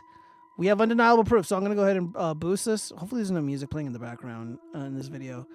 Okay. Good evening, everyone. Just want to. All right. So while this plays, I do have to take a piss. Some reads are like talking about why it's faked. It's like, okay, I think I've seen this clip of like they open the door, but then like they close it again so Jeff Bezos can open it. It's like that's obviously just a publicity, effort thing. Like it's just to make Jeff Bezos look good, if that's what he's going to be talking about. Like, well, I haven't watched the full thing, so let's hear him out. Ayo Cheese Man is here. Wait, Cheese, want to get in and talk really quick? You want to join the stream, or are you gonna be fucking mopey and yell at me some more? What's going on there, buddy? I've been mopey, so it's like yeah. Let me see. If you want to watch Google sci-fi movie from 1992, you won't be disappointed. I watch a lot of movies. I don't know what that means. Can I call dibs on being the Pope? Yeah, Morse code. I mean, again, anybody would be an upgrade to what we had prior, or what the Catholics had prior. I'm not Catholic. Okay, well, I guess Cheese is gonna be just lurking in the background. All right, so I'm gonna play this video. I'm gonna take a piss. I'll be right back. Damn it, play. Good evening, everyone. Just wanted to do a really quick video on this staged Katy Perry to space hoax. Aside of all the other proofs of this hoax, I just want to show you this really, really quick one that happened during the live footage of the opening of the hatch. Check this out. You saw her get so emotional in her pre-flight interview. Is she still is that still the weighing emotion, or is she still just, oh my God, I saw the stars, I saw the curvature of the Earth? What's going to come out of her mouth, but really her heart? And is that Jeff Bezos out there right by the capsule? Kind of hard to see. That is correct. That is Jeff Bezos, our founder, on the left, as well as Sarah Knights, our crew member 7. So the door opens slightly guys, before... did you see that? Let's go back and watch it one more time. Okay, now I want you to watch so they the hatch open the door open before they're from the supposed inside. to. Therefore, the lady it's runs all over there real fucking quick, says, no, shuts the door back, tries to stand in front of it.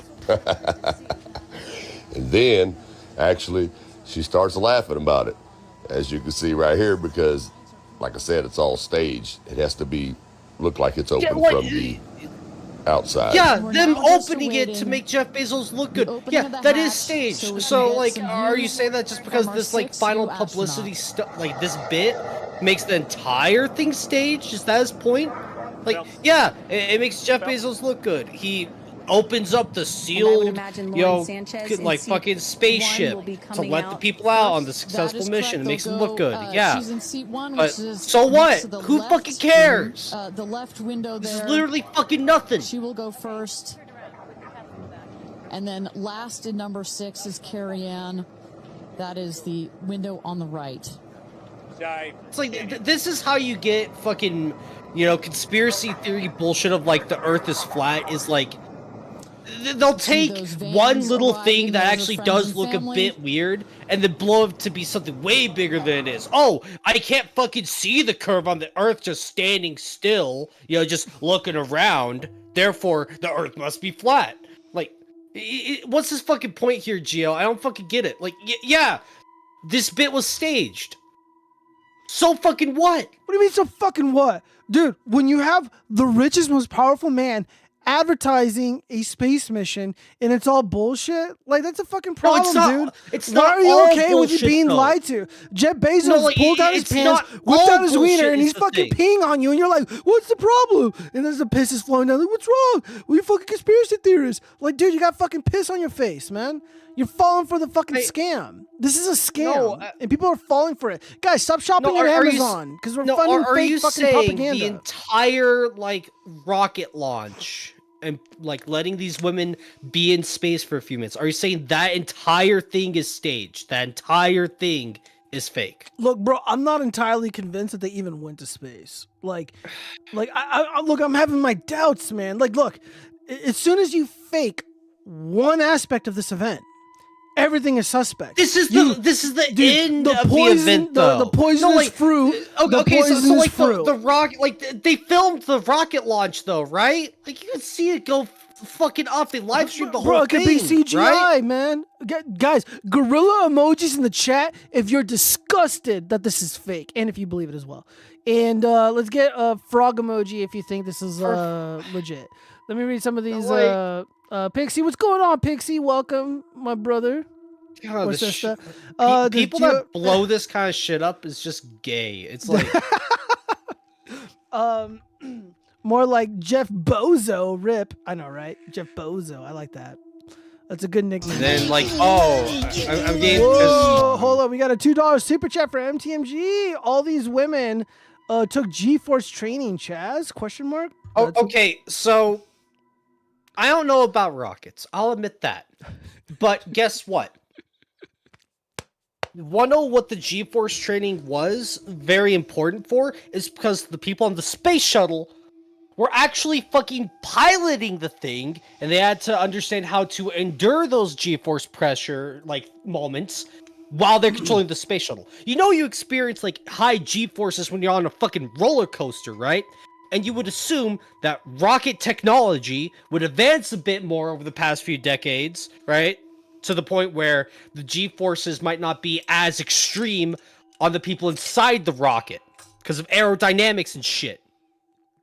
Like, when you say G-force training, what do you mean? Like, them spinning around in, like, the, fucking, like, like, I know, like, there's a thing that astronauts get in where, like, they sit in a little compartment and it spins around, forces them to have G-force shit, experience, like, 5Gs or whatever. It's bro, like, she's wearing Chuck Taylors, bro. She's wearing fucking Converse need to All-Stars do in that? space. Fake, bro. Fake. I can see the It's shoes. I'm not about the fakeness, bro. Look, it's like these the women thoughts aren't piloting the rocket as well. They only need to endure like it long enough just to be like, hey, we're in space now. Like people can do that. Look, the centrifuge, yeah. Like I didn't know what it was called, but yeah. It's look, there's been some interesting developments. People have discovered. Oh, for fuck's sakes. The Blue Origin launch was fake as fuck. You can tell by just watching the video. And what the fuck is up with that logo? That's not the Blue Origin logo. Oh my god. Look at this. Look at this. If you invert the patches on these stupid uniforms that I guess you can wear. Okay, no. Scroll back up. Look at this. When you invert it, it's Baphomet, bro. No. Do you only think it looks like that because they put the image right next to it? Look, like it's yes. Like the human mind will see negative space and try to like fill in negative space to like form an image. Do you see a skull? Do you see the devil in there? Yes. Just because you see the devil, or because they put a thing next to it? It's like, oh, I see the devil there, so now I see the devil in it. It's like. Dude, look, bros. Our minds are fucky like that. Look, everything in the world I'm doing has is to be some committing satanic bullshit. All I'm doing is committing the sin of noticing.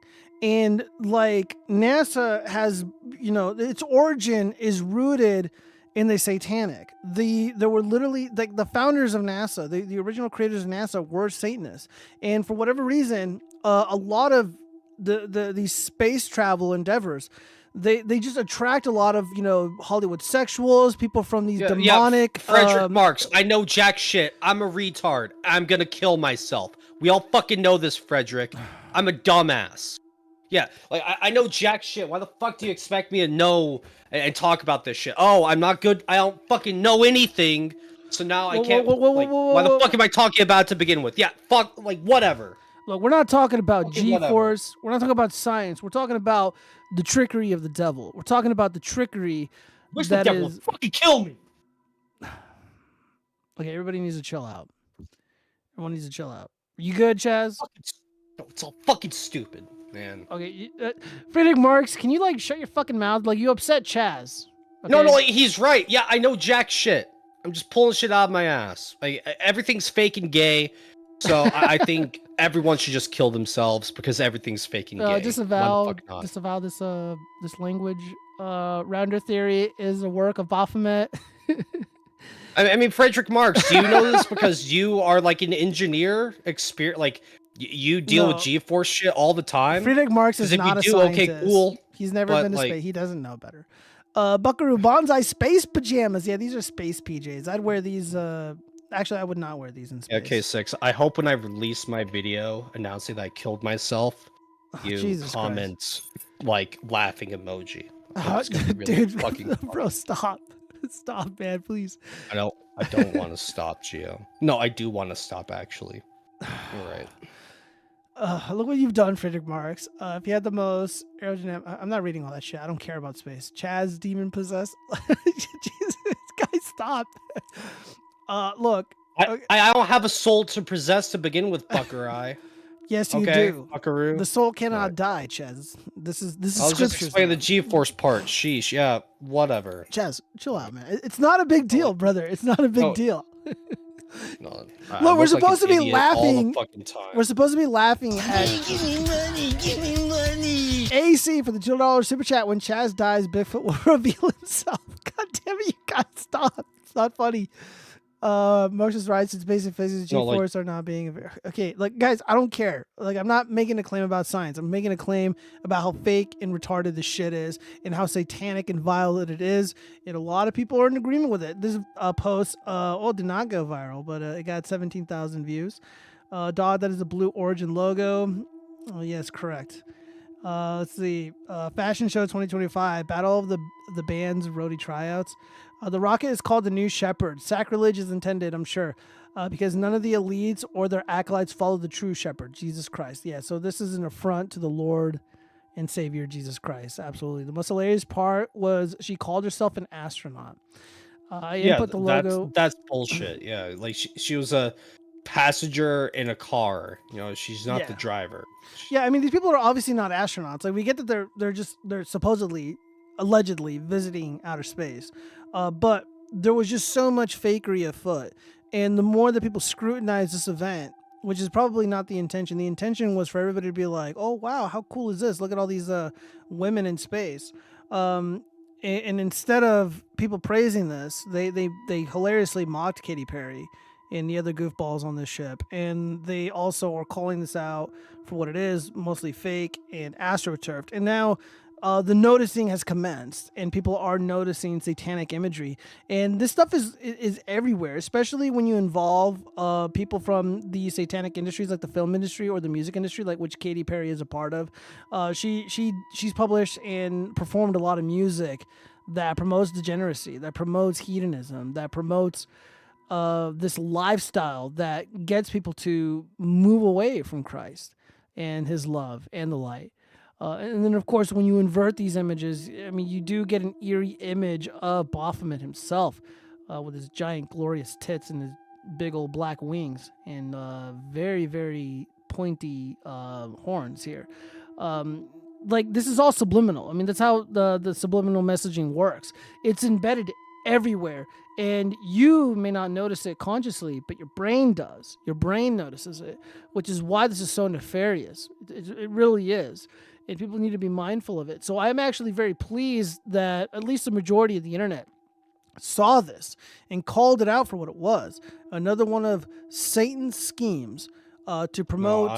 No, I disagree. I think this is just a thing where they made a logo. It has like a bunch of black negative space oh, you turn it upside down, and people want to see satanic imagery, therefore it's gonna be there. Yeah, but I mean, It's like when flat earthers, they expect the earth to be flat, therefore everything that they try to scientifically prove, it has to be flat. When you see a logo, people are going to always be like, oh, there has to be some kind of satanic imagery in there. See, when I take a dollar bill and I fold it up 20 different times and hold it up to the light and then unfold it and then refold it another 20 times, and all the creases that I made, oh, you can see the devil in there. You can see a pentagram after all the times I folded up the dollar bill. I know it's a pentagram in there. I know that's intentional because I just know it is. It's like people want to see satanic imagery in logos, and so like they'll say, look at the negative space in here. It's not negative There's space, no other bro. explanation in there. Bro, dude, it looks exactly like Baphomet, though. Looks exactly I'm like saying, him. you probably really only think that because there's an image right next to it that you associate with it now. Give me money. Let's see. Chaz is gonna use Occam's razor to do it. Thank you. Yeah, Energy. cut my arms and shit. Yeah. Jesus Christ, guys, stop. Look, there's even a morning star, Lucifer morning star, right there at the nose, under the face. And then and by saying this, oh, I'm playing into the satanic bullshit because they want me to defend it that way. We need to send a team of tactical exorcists and expel these demons from Chaz's mind and from Chaz's soul. They've taken over his vessel. Okay, ladies and gentlemen, Chaz is possessed. And he needs help. I mean, dude, look how fake this shit is. Dude, they ran the image through an AI detection software. Oh, they ran it through AI. Wow. Likely Bro, like, created by dude, there's AI. so much fakery right in front of you, and you're just like, you're shitting on the chat. The chat's like, yo, this is hella fake. And you're just, dude, chat always knows. Chat always knows. I want them to turn on me so when I'm gone, they don't feel bad about it. Jesus Christ. I hope this is just a bit. Satanic alien demons. Thank you, Pixie67. Maybe that's true. Maybe that's true.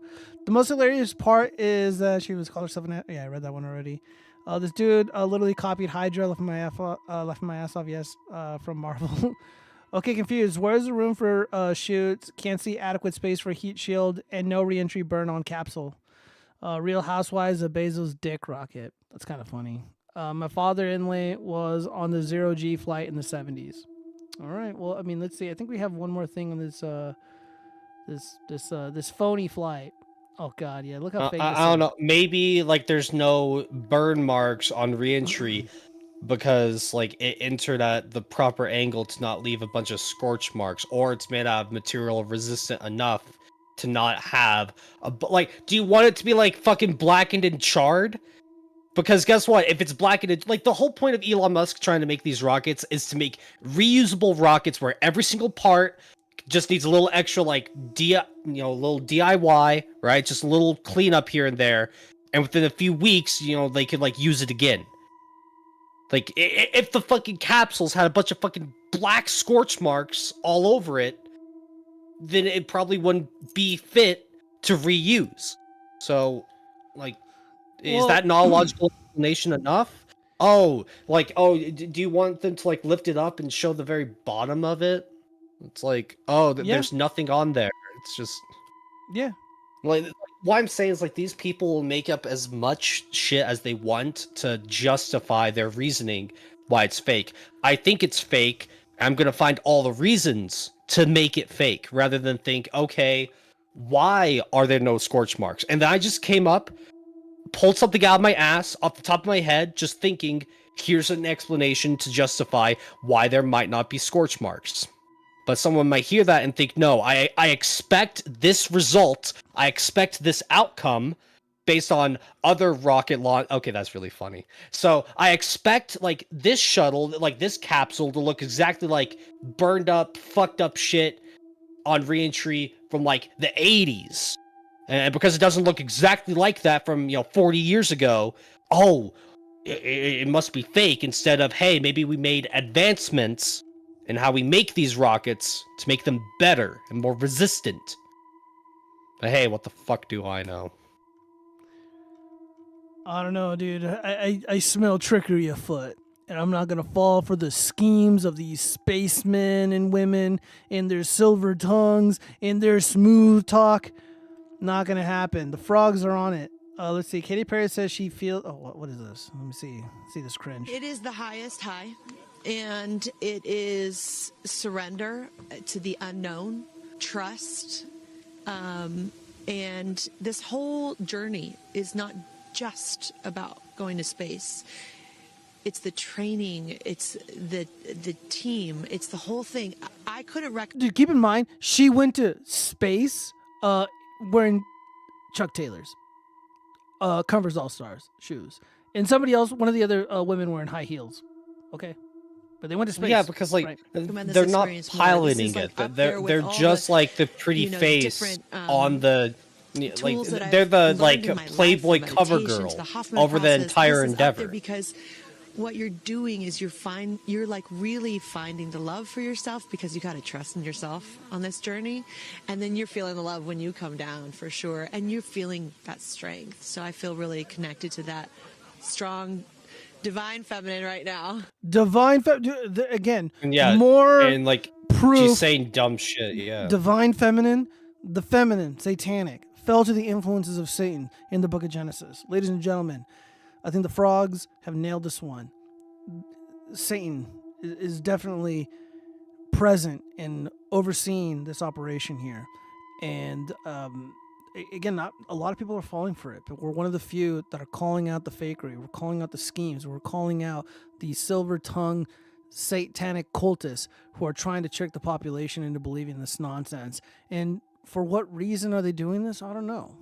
I mean, probably to promote and elevate the standing of science in the world, since it took a massive hit during the corona beer virus, and a lot of people were just really sour about, Neil deGrasse Tyson and a lot of these douchebags within the scientific community, which is why we've seen a resurgence of a lot of these scientific debate me bros like Craig of FTFE and Ozzy and Talks, and now you have these celebrities, now they're pulling out the big guns to promote this stuff.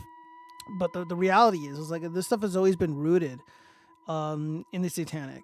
Again, if you look at the founders of NASA, they were like legit Satanists, and they promoted that shit, like just straight up crazy stuff, real crazy. I mean, it'd be fun to do like a deep dive on that, but I don't know. Maybe Ian Carroll did. Let me see. I think that's all we got on the Blue Origin shit before we move on. How are we doing for time? All right, almost 2 hours. Okay, so yeah, we're done with the music. Gotta get into the crime. God damn. Your music is like coming through your like it keeps cutting in and out for me. I think it's like a Discord thing. Yeah, it's a Discord problem for sure. Yeah. I apologize. Well, maybe I can change that. Give me 1 second. No, I'll just. It's fine. You sure? Okay.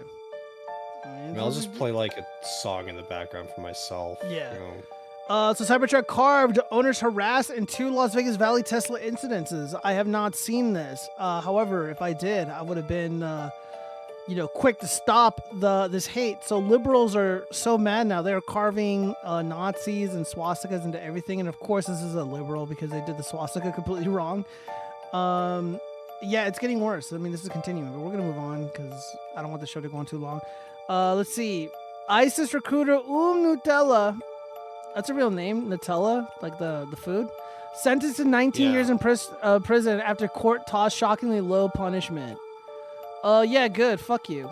That's what that bitch gets. So here's this fat bitch, this fucking pumpkin ass looking fucking blueberry ass terrorist sympathizer. Let's see, the New Yorker who joined ISIS nicknamed Nutella. Oh, it's her nickname? She's so fat they gave her a food nickname. Was sentenced to nearly 2 decades in prison Wednesday after the ISIS recruiter's initial shockingly low 48-month sentence was tossed by an appeals court. Semya Caesar, 30, will now spend 19 years behind bars following the stiff sentence set by Brooklyn Federal Court Judge Kiyo Matsumoto after she was infamously sentenced to just 4 years in prison by the late Judge Jack Weinstein. In 2019. Oh, come on. With today's sentence, Simya Amara Caesar and an unrepentant ISIS recruiter will be incarcerated for a significant period of time to protect Americans here and abroad from her violent extremism, United States Attorney John Durham said in a statement. So yeah, this is excellent news.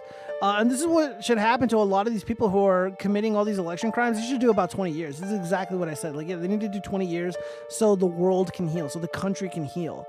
And apparently they see my point of view, and they've adopted it, and they've given her a 19-year sentence, which is very appropriate. I don't know how this fucking fat bitch is able to recruit anybody into anything. She probably lures in all these little, Hassan Piker fans with, like, food. She's like, yeah, I got chicken tendies. I got dino nuggies. All you have to do is, say Allah Akbar and, go shoot up a synagogue or something. And, so this is great. This is excellent news.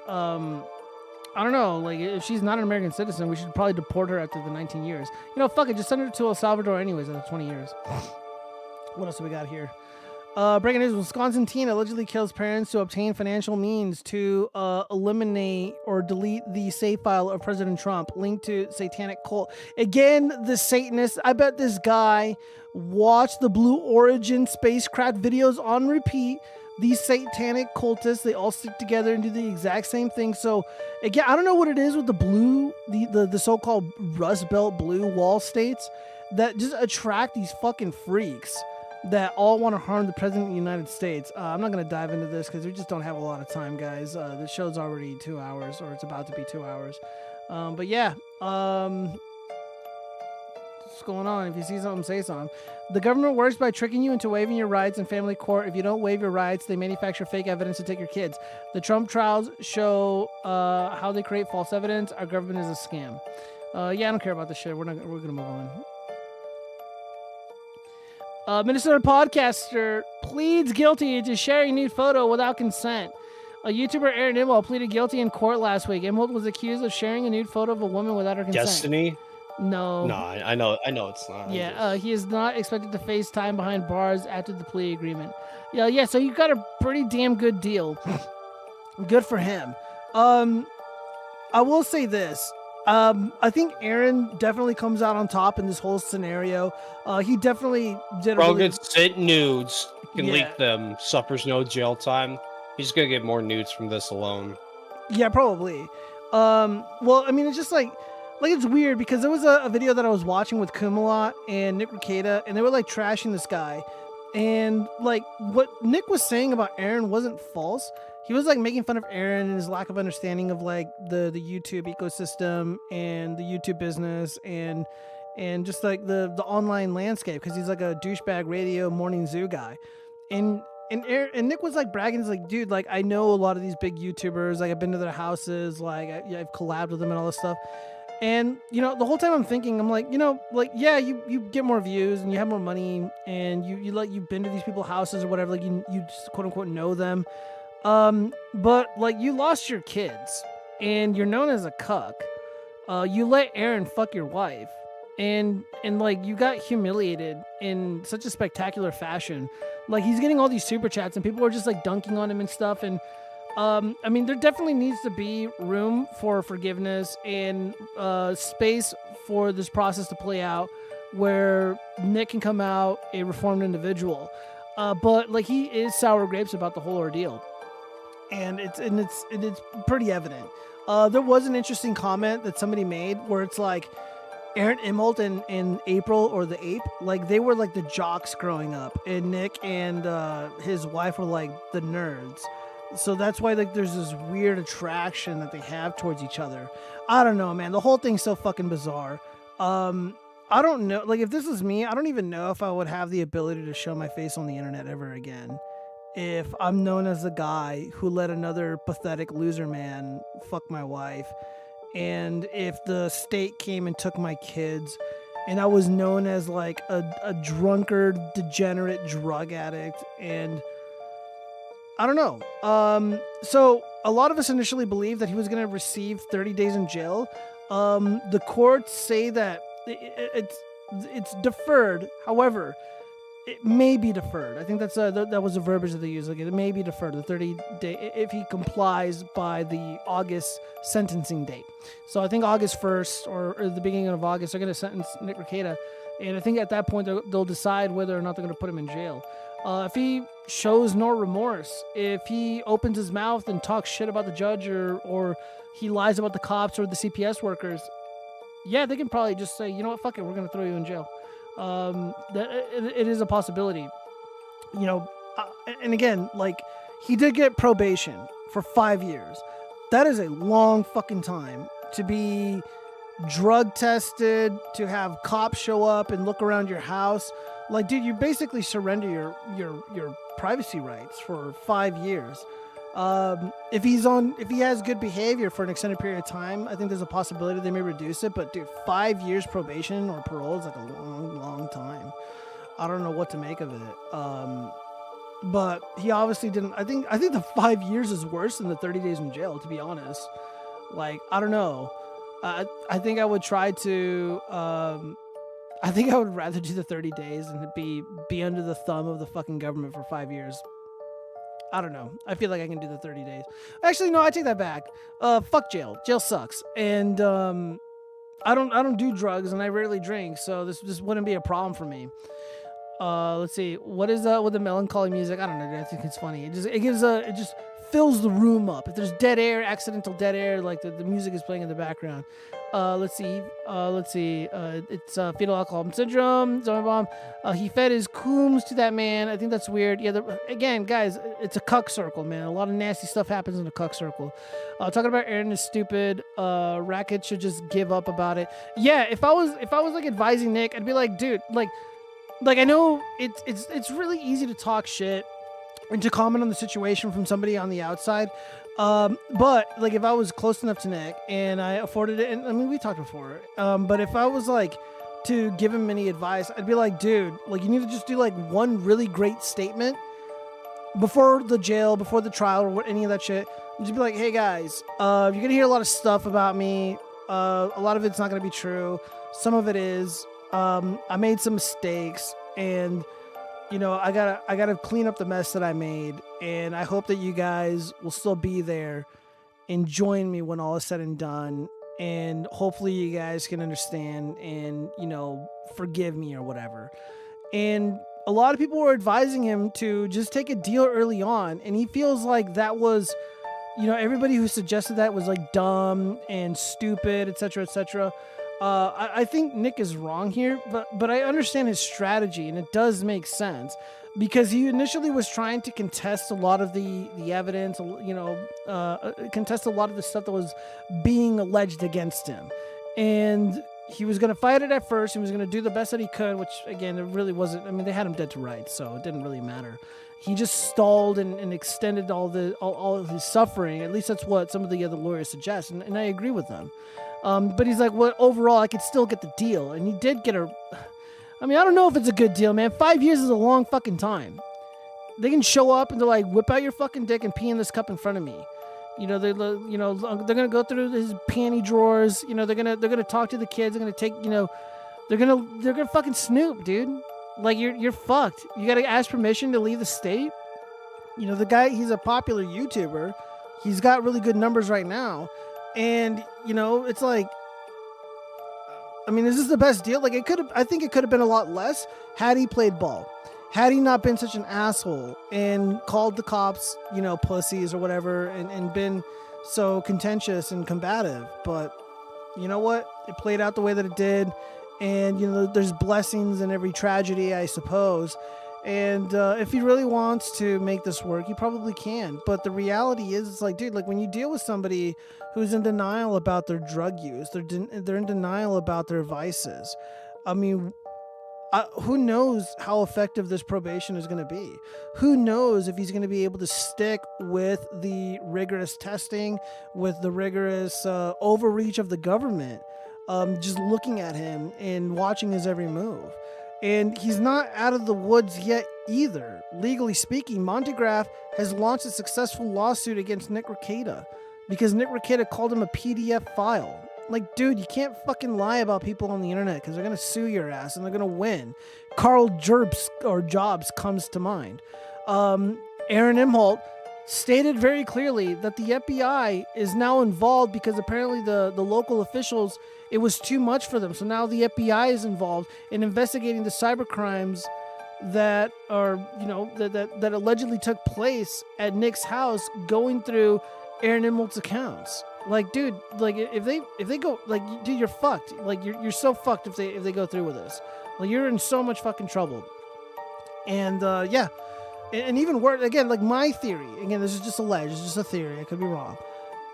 They were going through the emails, they were going through the private stuff, they had his history, they knew what kind of pornography that Aaron Imholt was watching and all this other degenerate shit. They knew, they saw the correspondence between Aaron and other legal professionals, and they were using this, probably, in my opinion, again, this is all alleged, they were probably using this to intimidate and to scare Aaron Imholt and to kind of goad him into lashing out and having a legitimate crash out online. And they were also using this just to see what he would do. And again, like, this is cheating. Like, you're cheating in regards to, your trial and stuff. Like, I don't know what's gonna happen to Nick. I'm probably gonna end up seeing him at Hackamania, so whatever. Let's see. Let me read some of these comments here. What is with the melancholy music? Gio tried to get him to come talk about how they tasted. No, fuck you. His daughter was found with cocaine in her system. She smelled bad and was underfed. That's what the reports say. He denies it. I don't think there was child abuse per se. But again, I wasn't there. Ew, why would she smell bad? Ew. It's a long story. He's only one. His children have molded. They eat SpaghettiOs, zombie. Yeah, that'll make your fart smell for sure. Coke that loser. Couldn't even do laundry. Yeah, doesn't Coke make you like want to like clean and like be active and not live in fucking squalor? I don't know. I don't do drugs and I don't consort with people who do drugs. Raketa burned our crops and poisoned the water supply. Disavow. I'ma eat some chicken nugs now. Ooh, I'm actually kind of hungry for some food. All right, so we're gonna keep moving on, guys. I want to get through this as quickly as possible. Oh man, we gotta definitely respond to this shit. All right, I'm gonna speed this up because Taylor Lorenz kind of speaks slowly. We're just gonna hear her out, and I'm gonna respond. Hilarious to see these millionaire media pundits on TV clutching their pearls about someone standing a murderer when this is the United States of America. As if we don't lionize criminals. As if we don't have, we don't stand murderers of all sorts. I mean, we give them Netflix shows. There's a huge disconnect between the narratives and angles that sort of mainstream media pushes and what the American public feels. And you see that in moments like this. And I can tell you, I saw the biggest audience growth that I've ever seen because people were like, oh, some journalist is actually speaking to the anger that we feel. The women who gather outside court in New York. So you're gonna see women especially that feel like, oh my God, right? Like here's this man who's revolutionary, who's famous, who's handsome, who's young, who's smart. He's a person that seems this morally good man, which is hard to find. Yeah. Let's listen to that one more time.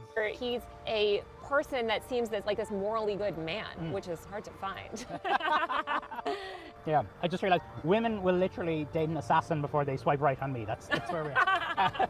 I'm sure you wouldn't like to be compared to a Trump supporter, but some of how people cannot understand why people have sympathies for Mangione strikes me as the same as a lot of media not understanding why people support Trump. I totally agree. It's because a lot of people are just really, really desperate. They want somebody to take on the system. They want somebody to tear down these barbaric establishment institutions. Dude, I feel so bad for Luigi Mangione. The majority of his fangirls, they're like all fat, or they're like these old washed up ladies like Taylor Lorenz, who's like, I don't know, 55 years old or whatever. And she's acting like a little schoolgirl, like just fawning over this guy who fucking, look at this cackling whore. Celebrating this violence. I had something intelligent to say about this when I saw the video, but I completely forgot. I mean, Luigi Mangione is a pussy. He fucking shot and killed this guy cold blood, cowardly. I don't know. Not even his CEO, just like Yeah. a CEO. It was just like some random executive. I don't even think it was like the legit CEO. And like, it's just so funny seeing, or not funny, but it's just so interesting to see all these douchebag leftists, you know, get their panties in a bunch. They chimp out when we're like Orange Man good, or they chimp out when we defend people who actually defending themselves rightfully, like Kyle Rittenhouse, and they'll say like we're bloodthirsty like monsters or whatever. But here we have one of the top wokesters on the left of the Democratic Party openly celebrating and fawning over this fucking soy boy bitch, Luigi Mangione. It's really disgusting to see the Democratic Party openly embrace this guy. And this is where we're at in America, where the left is openly celebrating assassinating an innocent man who, as far as I can tell, didn't do anything wrong. And then, of course, we're seeing a pattern of behavior, patterns of assassination against our beloved President of the United States. I mean, again, like there's been multiple people who have already killed others, and that we're openly plotting against our president to bring about grave harm. And he's already survived 3 assassination attempts already. And we have the top wokester here, Taylor Lorenz, old lady, cunt, saying shit like this. And again, it's like, dude, like there used to be like a massive penalty towards your reputation for doing shit like this. And like if like let's say Jack Dorsey still owned Twitter, people like this would be like in a lot of trouble because they're openly celebrating and promoting violence. But I'm a bad guy for saying that the elections are rigged. I'm a bad guy because I want the borders closed.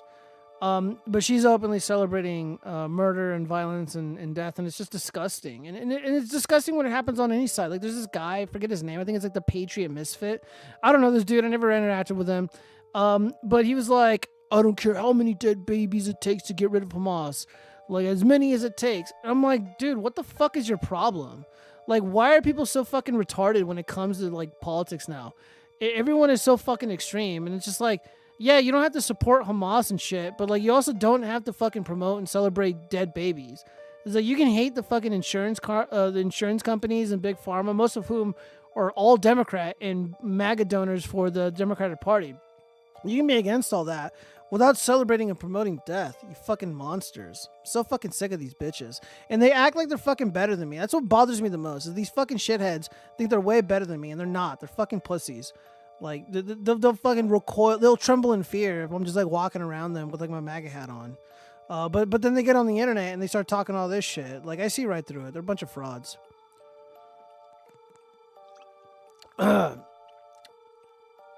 I've been snaking on the leftovers from Easter. Dude, I didn't get any food from Easter. Dude, I worked, man. I'm a working man. Jay should play Item Bound from Kirby Air Ride as a background track. I don't know what that is, man. I haven't played a Kirby game in, like, decades. Actually, I've never played a Kirby game. No, that's a lie. On the original Game Boy, I did play Kirby. Didn't she dox someone? Yeah, she's doxed quite a few people. But fortunately, I think Lib's Why a aren't TikTok. you friends with her since you love Dox and Eric? Oh, fuck you. All right, we gotta move on. Fuck Taylor Lorenz. That's basically what I want to say. She's an old bitch. What is Long Island girl 9 suffers extensive injuries after being mauled by neighbor's pit bull. You could have killed me. Yeah, what else is new? Next, let's see. Awesome Eclipse dad trashes protect white American protesters who held rally. Here, I gotta turn off the music because this is gonna get serious here. Who held rally for slain teen. They don't give a shit about my family.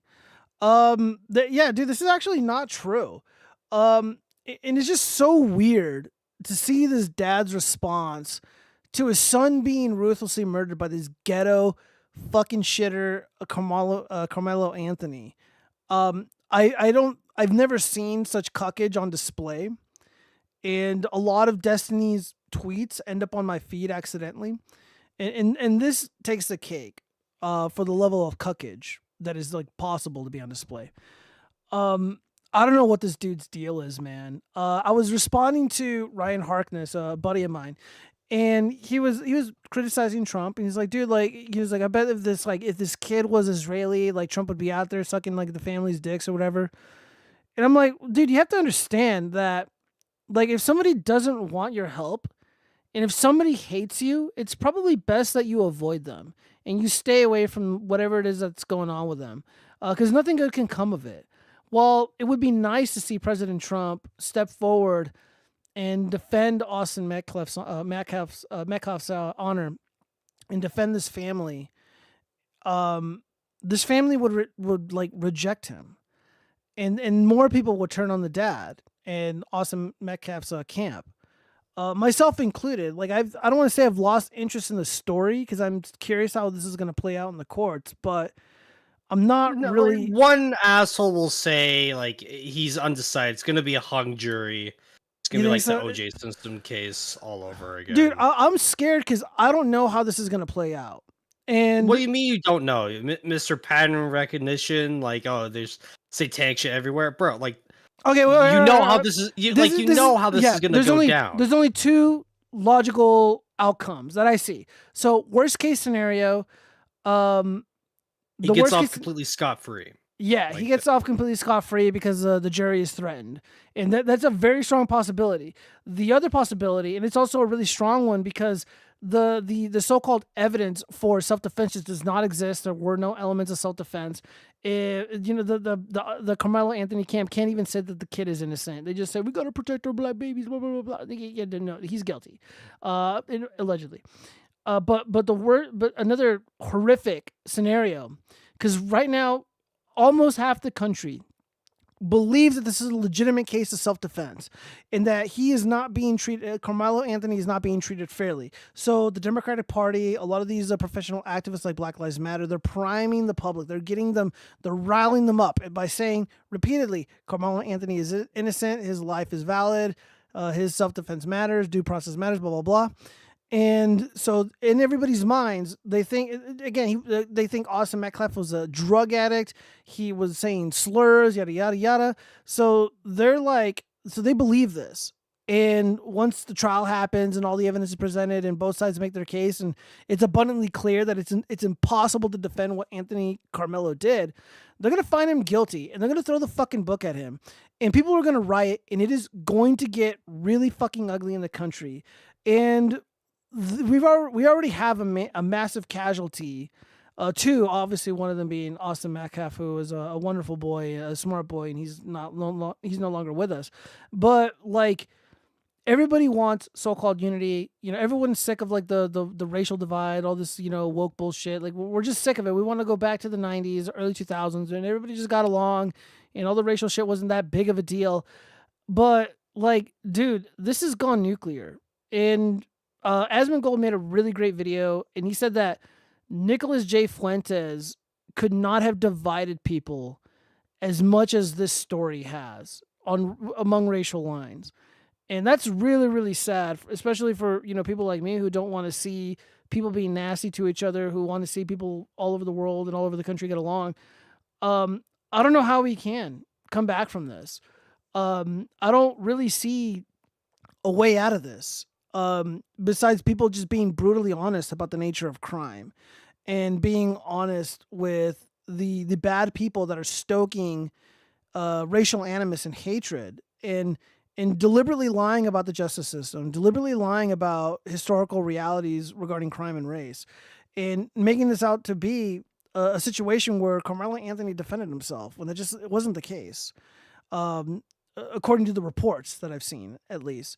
So this is really, really bad for people who want unity. I think it's going to get worse, regardless if Carmelo Anthony is found innocent or guilty. Everybody is talking about this. And I just, again, he's going to get found guilty. There's going to be riots. If he gets found innocent, racial divides erode. Trust in the justice system is going to erode. I would hope Trump would step in and do, like civil rights, charges against Carmelo Anthony for racism and deliberately targeting this guy. I don't want to say too much about what they're going to find, but I don't know, guys. I think this is going to get really, really bad. I think this is going to get really, really fucking bad. And nothing good is going to come of this. It doesn't help that the dad is a cuck, though, and he's not willing to defend the honor of his child. and he like was at like some presser, and he like wanted to pray with the family of the kid who murdered his son. Like, just utterly pathetic. And then again, like, he comes out and he rebukes the people that want to protect the kid. And again, it's just like, they don't give a shit about my family. Well, that's actually not true. And it's actually, this is more bigger than just one kid in one family. It's just really weird that every racial group in the country, you know, it has advocacy groups that go out to bat for them. If you're like black, they can all be united under the simple guise of I'm black, I'm Yes. Asian, I'm whatever. But when white people do it, it's immediately just it's a like yeah, it's fucking it's bullshit. And immediately people, like a and people fucking super notice. horrible race thing. Yeah, so brown people have La Raza. Asians have the Stop the Asian Hate. You know, the Jews have the ADL, the ACLU.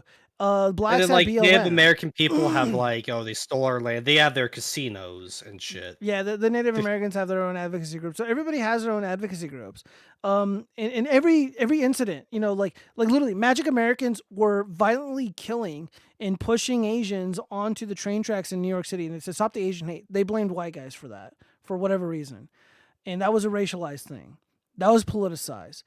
But whenever it happened to white people, it's like, oh, well, those darn baby-faced teenagers, you know, they're at it again. It's like, wait, what? You know, a violent career criminal is killed. Automatically, it's a racist thing. Why could it not have been just a crime thing? It's always racialized and always to the benefit of these special interest groups or these minority groups. But Austin Metcalf, his dad is cock-blocking any attempt to defend this boy's honor, if you will, and protect other boys like Austin. I think there's gonna, it's probably already happened, but an epic noticing. I think that's going on. I mean, this is serious. This is serious. But yeah, so we'll see what happens. Again, following this story clearly or closely. I like this video from. Well, he says the N-words. This guy, what's his name? Charleston White, super fucking funny, but he says it with a soft A. But I'm not gonna play it. Well, let me see. Hold on.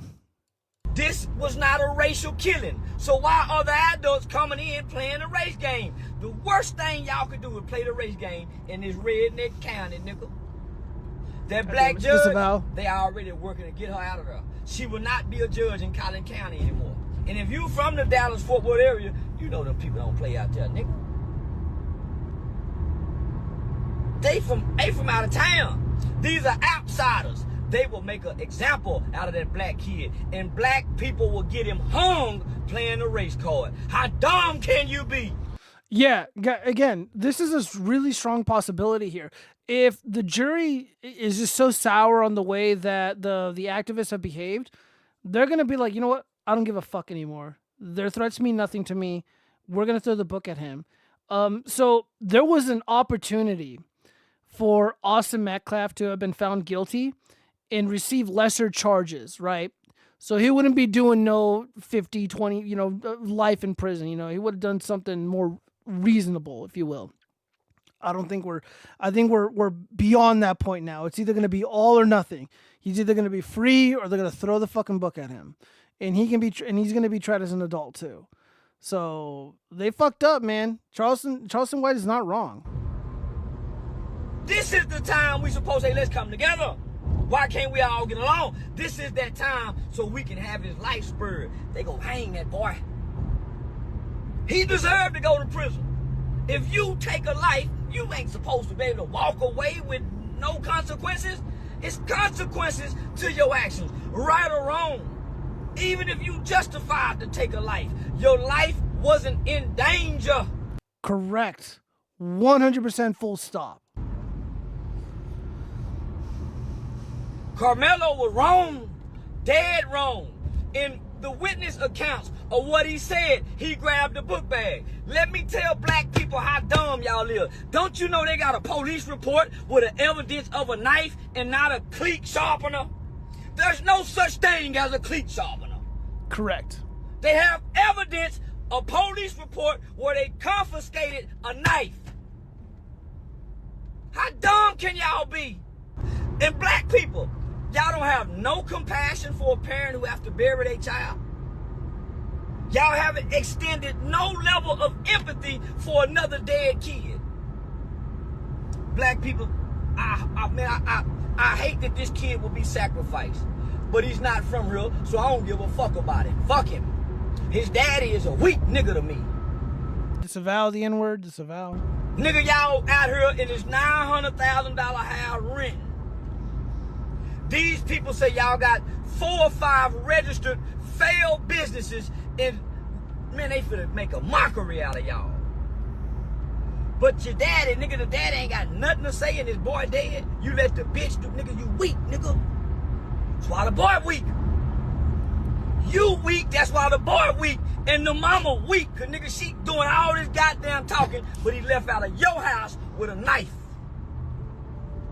I'm gonna play the music With to a hopefully knife. drown out the N-word. Stay at home, I just and nobody cares about your daughter can't sleep because y'all getting death threats. Your son killed somebody. That boy brother can't sleep from holding his brother dying.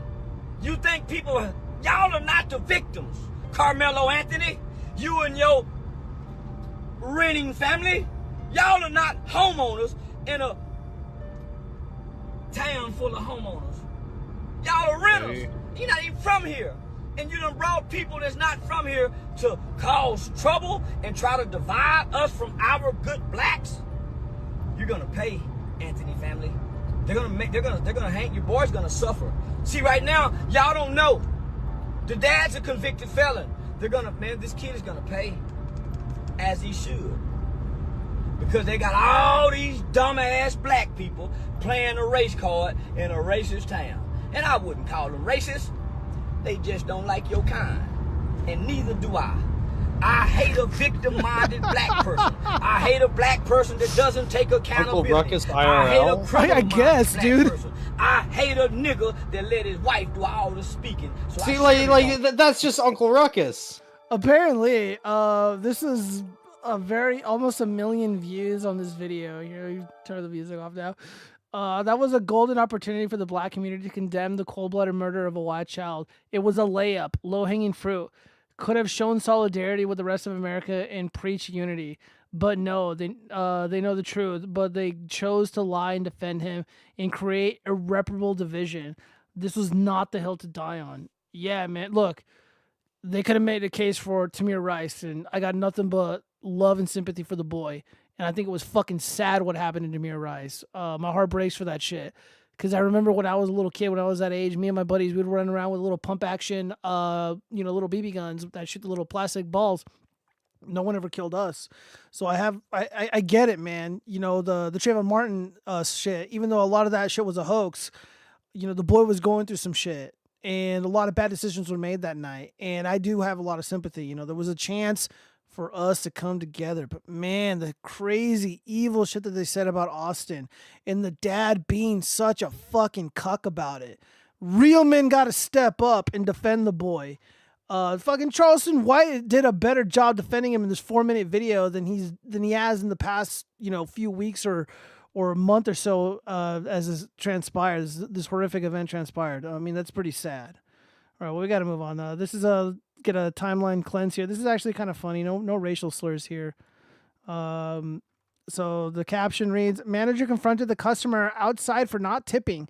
When did tipping become mandatory? Yeah, this is so fucking sus, man. All right, let's just watch this. He's mad for no reason. Well, it's not for no reason, but it's not a good reason, in my opinion. I paid for my food. What are you talking? Why are you following me down the fucking street? You need to get the fuck back. You need to get back. Why are you following me? Why are you following me? What do you think? Why are you following me? What are you gonna do? Call 911. Call 911. If you need to settle something, you know who to call? Yeah, they're over here. Let's go. I know them. I'm okay. Go tell him. You go tell him. Then you wait here. I'll call You go tell him. You go tell him. I paid for my food. I handed you $20. You can't charge me more than what the menu say. No, so what are you talking about?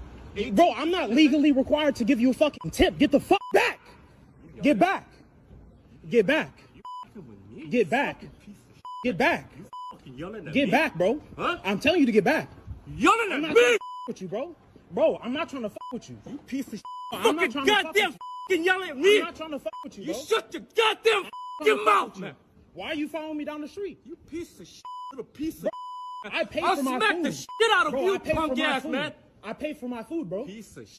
I pay for my food. How the fuck you didn't think Bro, you make money? I pay you for piece my of shit, food. son? I How pay my for staff supposed to make fucking money, huh? So raise your price, bro. Huh? Bro, we can solve this chill, bro. Punk ass, We man. can solve the this police chill, is right bro. there, bro. We can solve this chill, bro. Police I right pay there. for my Yeah. food. We can Come here. solve this chill. Come here. We can solve Let's this go chill. talk to them. Why are you harassing me? Punk ass Why are you bitch ass. harassing me? Fucking raise your goddamn Bro, voice at me, why huh? are you following me down the I'll street? slap the shit out of you, man. Why are you following me down the street, bro? Punk Why are you shit, following me man. down the street? You wanna get slapped up? Why are you following me down the street? Why are you following me down the street? Chill the fuck out, bro. Why is you Bro, following chill us, out. bro? Fucking make Chill money, out. huh? Chill out. Why is you following this man? Chill out, bro. You need to calm down, bro. You Why are fucking you raise your following me down goddamn the voice street, at me, huh? Bro, you Huh? need to get back. You You trying to wanna back fucking me into a apologize? corner. You trying to back me into a Huh? corner, bro. Bro, what is wrong with you, bro? What are you doing? What are you doing, bro? What are you You did doing? nothing wrong. What you doing? What are you doing, bro? Bro, what are you Bro, on? what is you doing, bro? Piece of shit. Bro, what are you doing? Fucking got gonna backslap the shit out of Bro, you, what are you man. doing? What are you doing, bro? Yo, go back up, bro. Hey, take my bag. Take my bag. Yo, bro, what the fuck you doing, bro? Take my bag. Hey, get back. Get back. No. Yeah, this is a very rare moment where I'm actually gonna have to side with the brother man here. He did nothing wrong. I think typical. Assuming is it's not bullshit. staged, but yeah. Yeah, I don't think this is staged at all. I don't think this is staged. Oh yeah, because like I don't see the satanic imagery on the guy's shirt. So that's Fuck something you, man. else You're not such an staged. asshole. No, I mean it's this is. I've never. I think the only time I've ever experienced something like this, I was at a casino, and it was like early in the morning, and there was like nobody there. In the underground parking structure, and one of the valet guys came and got my car, and he's like, "Hey, what's up, man? Like it's like, yeah, dude, like I got the car really quick, didn't I?" And he's like, kind of go to me, and I'm like, "Yeah, sure, whatever." And I get in the car and I leave, and I don't know, he's probably upset. He probably mumbled to himself that I'm an asshole because I didn't tip. But I'm just like, dude, I don't carry cash on me, so it's like, it wasn't gonna happen. The restaurant manager, if this video is real, which I think it is, I mean, the video quality is really shit, and like it just doesn't have the hallmarks of a fake video. I think I would be able to spot it pretty quickly. Well, let's look at the comments really quick. Let me see if anyone thinks this is fake or is able to identify this as fake. I don't think it is. That the manager, he definitely committed a crime. You know, he pushed up on him, and again, he was suggesting that they go talk to the police because he didn't tip. Yeah, dude, you're in for a rude fucking awakening, and the guy would probably get more mad and chimp out and just get arrested. The manager would end up getting arrested for just screaming at the cops and being a public nuisance. Over entitled immigrants, Jesus Christ. So yeah, everyone's kind of backing the brother man because they think that the manager's like an immigrant. Yeah, this is annoying, bro. I remember one time like this bartender guy was being kind of snooty, so I didn't tip. Told him to go fuck himself by not tipping. Yeah, no, and this is just a stupid idea, bro. Like you're gonna go up there and confront these two kids who ate at your establishment and paid, and like, dude, they have skateboards, bro. They could have beat your ass. Like he's not that tall and he's not that. Hey big. Brad Skag in chat. It's not driver should of just taking knowledge, should have, dumbass. Hey, everybody chill. Let me read some of these comments here. JD Dallas, I'm from Collin County. It acts like it super right wing. It not. It Republican, but there are a lot of conservatives. Oh, that's really sad. That's really sad. He needs to stand his ground. Yeah, like if I'm on the jury and this guy is like on trial, the guy filming is on trial for like beating this douchebag's ass, I would have quit. I would have quit right away. A civil suit. Yeah, because you're standing by your kind. Yeah, I get exactly. Trust the Jesus to never engage with the system that they leech off of. Brad Skag, disavow. Can't read that. Driver should have just taken the L. Yeah. In Japan, it is considered to be very rude to tip for their service. They are very humble people who takes pride in their work. I've heard that, but I don't know if it's true. I'd have to ask a Japanese person. But I do know that the Japanese people are very friendly. I was good friends with one. His name was Kenji. And he was very I was honorable. friends. I can't be racist. I have a black friend. If you don't tip me, I'll get you kicked out of the pool. LOL. What the fuck? Why would they tip you at a pool? What are you doing at the pool to warrant a tip? Getting a hand job? Giving hand jobs out? I think he's a bartender. Oh, It's you're a like- bartender. Oh, okay, yeah. I mean, I don't know, dude. Like, if you're like cool, whatever, have extra shekels, I'll throw them your way. Gio always disavows the truth. Shut up, Zombie Bomb. Okay, we gotta keep moving on. God damn. We're probably not gonna get to the rest of the shit. Let's see. One of the Tesla bros, he's getting away with it. So the Hennepin County Attorney's Office said Monday it will not seek criminal charges against 33-year-old Dylan Adams, who allegedly vandalized at least 6 Tesla vehicles, causing $20,000 in damage. He's getting a diversion program. So basically, the kind of deal that like Nick Rekieta and Aaron Immel got, he's getting that. So he did $20,000 worth of damage. By the way, this guy's worse than Nick Rekieta and Aaron Immel combined. So, and the reason why he's getting away with it is because throwing an Eric July in there. Yeah, and no, fuck Eric July. No, this guy is a saint compared to Eric July. Fuck Eric July. Fucking pussy. I hate him so much. The reason why he's getting away with it is because he fucking, like, he works for the state. He works for Tim Walz. He's a fucking, like, hardcore Democrat, so he's getting a diversion program. So he's probably going to have to go to, like, anger management for, like, $500. Total horseshit. Finance stuff. My wife won the lottery, but won't share her winnings with us. I don't know what to say, man. Women are selfish, and they suck sometimes. Yeah, it's his wife, dude. It's not like his girlfriend. If it was like his girlfriend, it's like, okay, all right, girl, you do you. Okay, you worry about your family. But you got a family, and she's being a fucking bitch. So, man, that sucks. She obviously doesn't love her family that much. All right, moving on. Dad struggling with money pressures. Leaves behind wife, baby, son after taking his own life. Feels impossible now. Yeah, fuck this guy. What a coward. Yeah, life sucks, dude. Life is hard. And you just abandon your family. Shame. Moving on. Oh shit, this is consumed sins. Oh god. Yeah, so I can't tell whether to be horrified or amazed. So this guy is wearing an Oculus MetaQuest 3, and he's grilling. So we got a lot of consuming going on here. I don't know, Chaz. What do you think? No. Like he's Based or using cringe? what he bought. Like he's grilling. He's got like shit going on. It's like don't fucking ruin. Like the guy's having fun. He's just like drinking some beers, watching a football game, and it's like the fact that he can watch the game outside. Like that's a mood. Right, he doesn't have to go back and forth, inside and out, in and out. It's like, you know this what? is fine. You know what? Okay, so let's steel man him. All right, so it looks like he's cooking a lot of food for other people, so he's serving others, so that's good. And instead of installing an 85, 90-inch flat screen TV outside, he's just gonna bring his MetaQuest outside, and he can, cook food for everybody else. So he's minimizing his impact. The environmental impact is very minimal to non-existent, so that's good. So this is probably not a consumed sin. However, buying a MetaQuest 3, that looks like the MetaQuest 3S, maybe a consumed sin, but forgivable because he is using it for good. He's doing more good than harm. So yeah, we're gonna allow it. This went viral with 2.7 million views. Just another tool to isolate yourself from the rest of the world. You really do sound like a fucking boomer saying, "Oh, this went viral." Yeah, it's like you pull out the like Neon Cat from like 15 years ago. It's like this video went viral. Look, I'm trying to make myself more like palatable. 2.7 million. I'm trying to make myself more palatable to the normie when I like inevitably clip some of this shit. But yeah, okay, well, we got to move on because we got some more consumed sins. Redditors share their strongest addictions. What's your strongest addiction? Question mark. Hentai. It's all porn. Porn, masturbation and procrastination, fapping. Even if I am not horny, my dick hurts and I still can't, and I still want to fap. Actual gooning.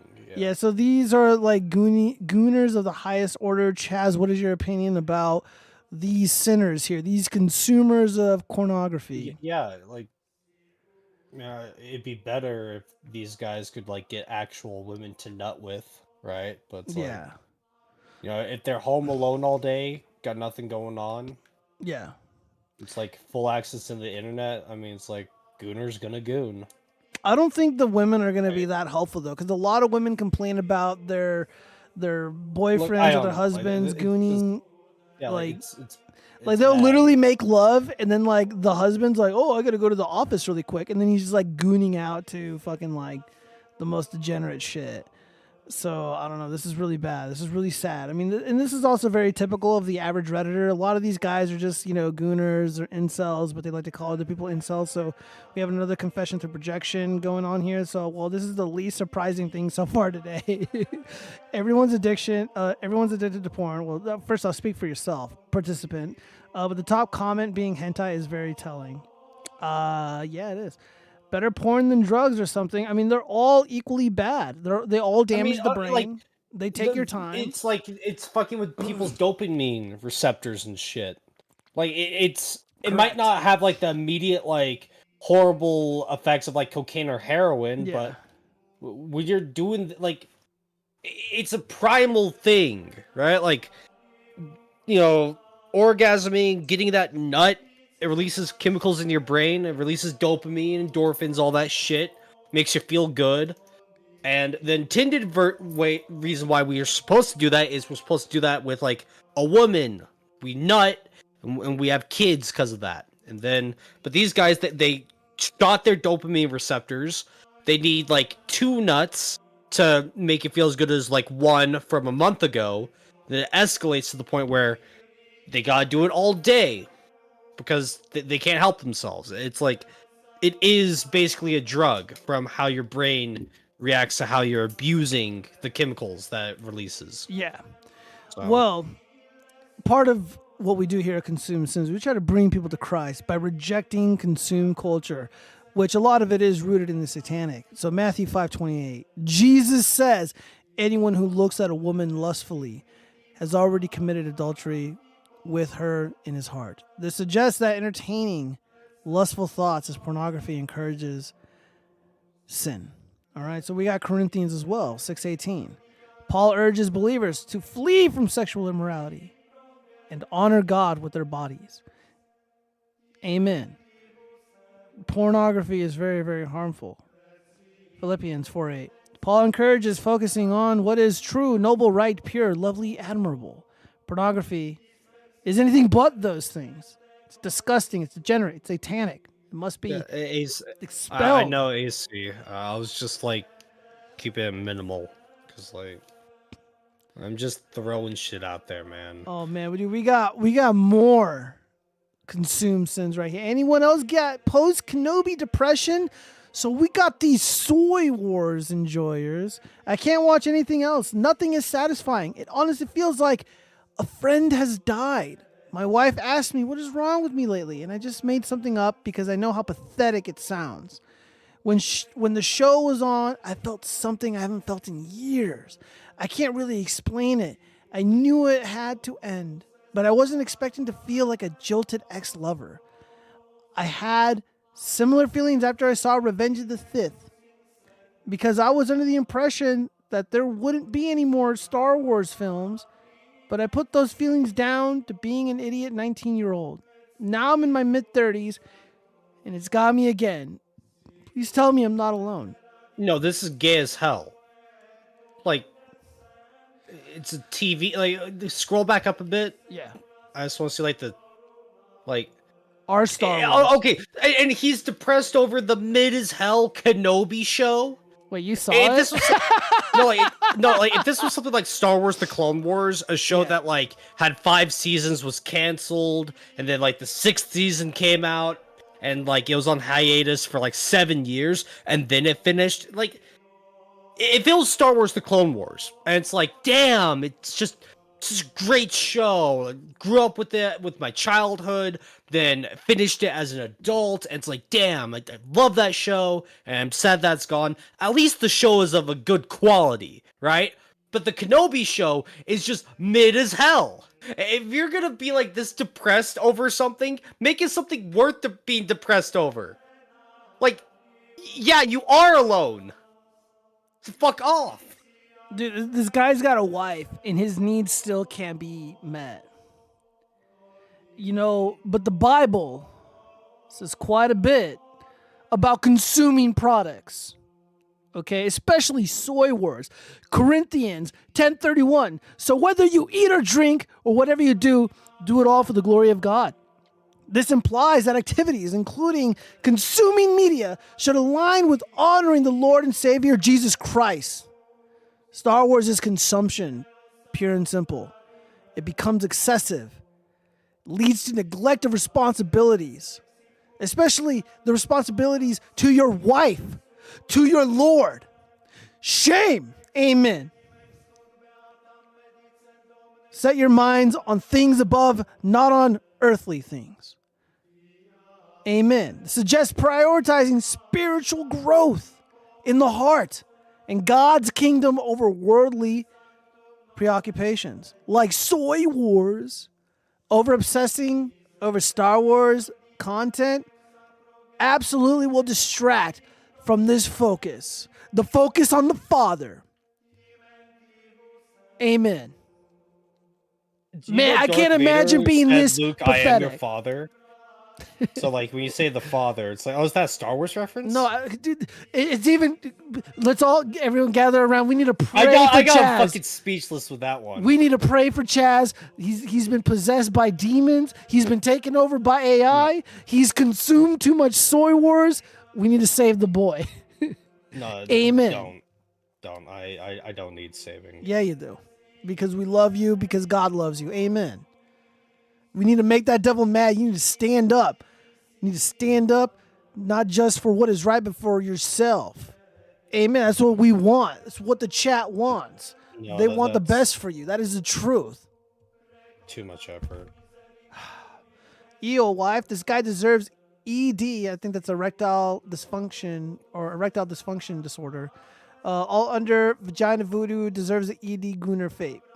Yeah, Friedrich Marx. I mean, look. He is flawed. He is a Redditor. He's a soy boy, but he's a human being So of is this you. earth.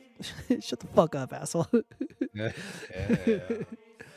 And he is worthy of salvation. I mean, it's not like he stabbed someone in the fucking heart like Carmelo Anthony. You know, he could be saved. I think. Hey, all right, let's keep going. What else do we got here?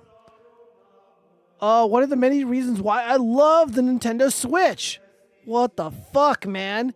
Imagine going to a beautiful tropical paradise and you bring this cheap Chinese junk with you. Japanese. An affront to nature. Mother Nature is weeping because your gaze isn't upon her juicy breasts, but this cheap plastic that like, gives you fuck cancer. Fuck This the is an beach. affront to God. Like, Amen. what a waste of time going to the beach. Like, play your Nintendo Switch in the hotel room. Who gives a shit? Oh no!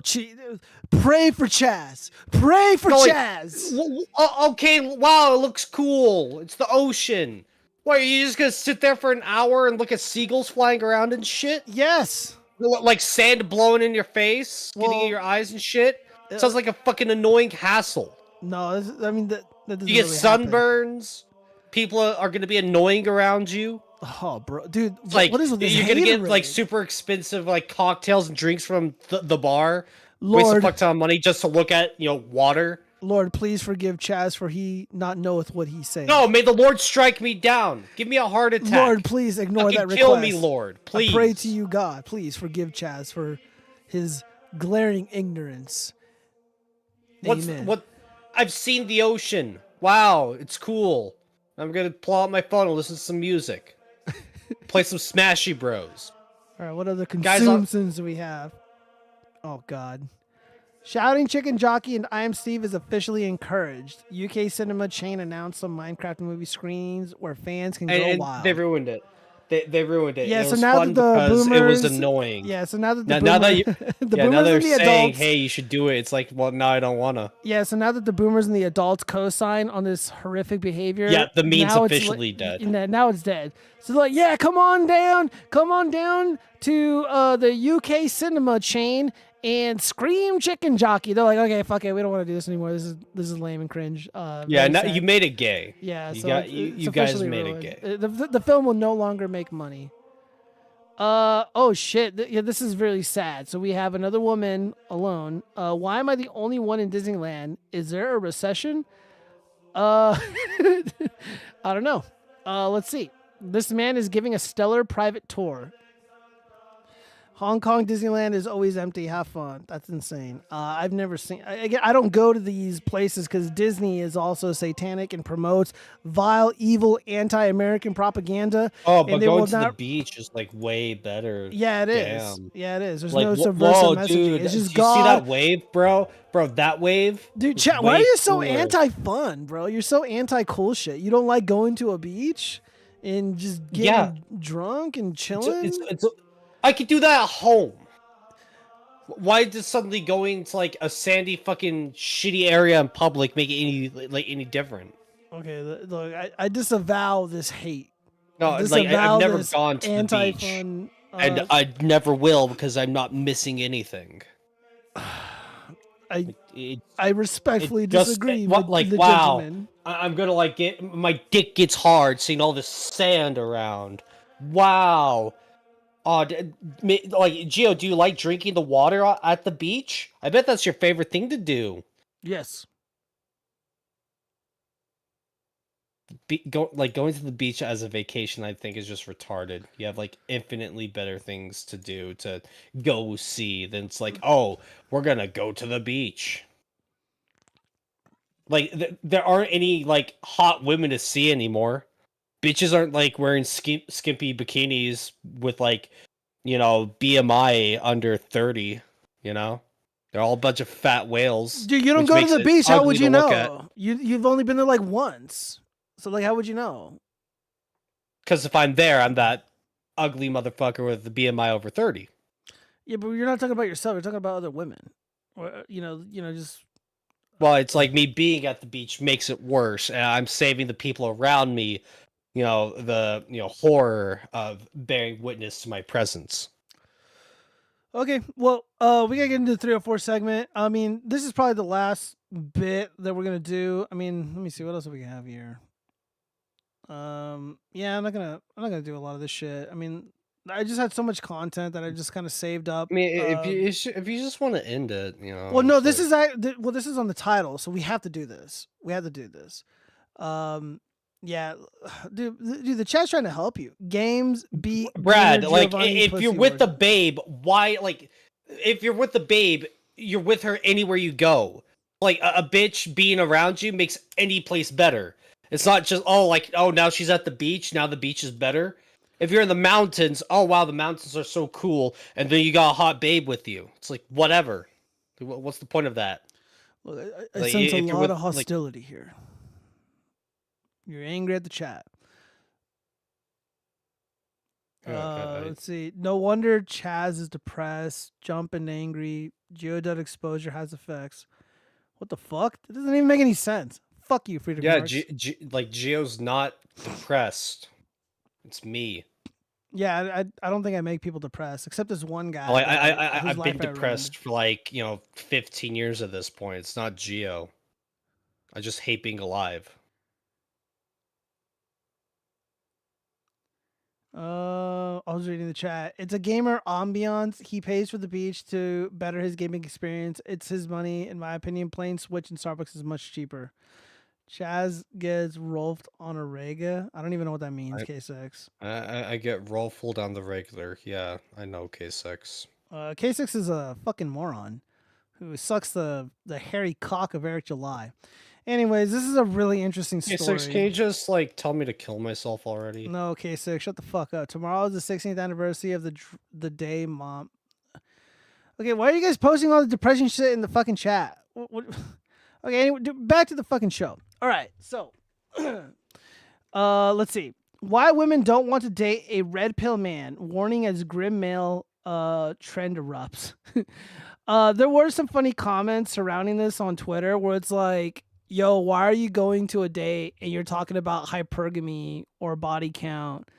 And Yeah, it's like, yeah, that's dude, just no wonder retarded. chicks don't want to fuck you or hang out with you because you're being cringe. You keep that shit to yourself. Yeah. You don't tell her anything like that. yeah. You see what she does, and then It's kind of like crime statistics. It's like, yeah, we know who's committing all the crimes. You just don't go out and tell people. Just, act accordingly. That's all. So there are over 330,000 more women than men in Australia. Oh, well, lucky men. But despite the dating Australia. pool inequality, There's a growing number of single guys whom women will never pursue. These undateable men, I bet these are all like Aborigines men or like the foreigners. That's what the BBC says. The BBC says that all the BIPOCs are incels. These undateable men are those who subscribe to the red pill notion, an alarming subculture that perpetuates a societal hatred against women by opposing feminist narratives and emphasizing traditional gender roles. The term originates from the 1999 film The Matrix, where the lead character is offered a choice between the red pill and the blue pill. The red pill symbolizes awakening to harsh realities, while the blue pill represents remaining happy but ignorant. Yeah, this is exactly what I've been saying. Like, a lot of this stuff has nothing to do with dating, or at least the red pill has nothing to do with dating. It was always just like seeing the world for how it really is. Seeing, it's just like, don't be fooled by people's bullshit. Yeah, Just correct. like, Yeah, I mean that's like that's the whole thing. It's like the it's Matrix just saying, was be bullshit. be aware of what's going on around you. Correct. You know. Well, men's rights activists have taken the red pill concept to represent a similar awakening to what they perceive as the true nature of society and gender relations. These modern misogynists often come together online in virtual space dubbed the manosphere, a collective of various digital communities promoting warped views of masculinity. Well, you have to define what a warped view of masculinity is. based on how women respond to shit, but it's like, Yeah, so people found within the manosphere include men's rights activists and incels, a group of heterosexual men who blame women in society for their lack of romantic success, who openly admit to loathing women for not sleeping with them. Again, I mean, again, I don't understand incels for the most part. Look, I don't like to do like a lot of like, yo, we gotta help them, because I see incels kind of like drug addicts. Like if you encounter a real drug addict in the real world, you can't help that person. There's nothing you can do that can save a drug addict. They would need to want to help themselves. And that goes for incels as well. Like they're angry, they're all fucked up, they're on medications or whatever. And like a lot of their problems are like really easy to solve. It's like, okay, well, a chick doesn't want to fuck me. And it's like, well, why? It's like, well, because I got pimples, I'm fat, my haircut sucks. Okay, well, all that could be like remedied really quickly. Like really, really fucking quickly and really easily. It's like, okay, but then it's like, now there's an attitude problem. Again, I don't think a lot of incels promote like hatred of women. I just don't really see that, but if you're a fucking depressed piece of shit and everything fucking sucks, and you try to go on a date, and like your first impression is like, damn, this place sucks, the food here is shit, I'm waiting an hour to like get my food. It's like, yeah, she's gonna like see that you're a fucking moody loser. Yeah, and whiny. That can't be positive, and it's like, why would she want to be around a guy like that? Yeah, and again, like, and I know it's crazy hearing me say it, but at least I'm aware. Yeah. At least I understand. Yeah. Right. Well, people within the manosphere include. I already read this. So while it's easy to brush off the rise of mainstream misogyny as internet fodder or a sensationalized storyline from the TV show, data show it's seeping into every corner of culture, from social media feeds to Aussie classrooms. We can all blame Friedrich Marx for this, at least in Australia. The disturbing rise in troubled men is something Australians should be worried about, warns Tarang Chawla, a vocal advocate for gender equality and an anti-violence campaigner. The rise of red pill culture and manosphere thinking isn't just edgy internet banter. It's leading to real-world harm, he told the news. It's boo-hoo. At its core, it frames gender equality as this kind of threat and paints women as either being manipulative or lesser. Yeah, it's not the mindset. I mean, they can be manipulative. Yeah. Like, it's not that, every single one is. It's just that every single one can.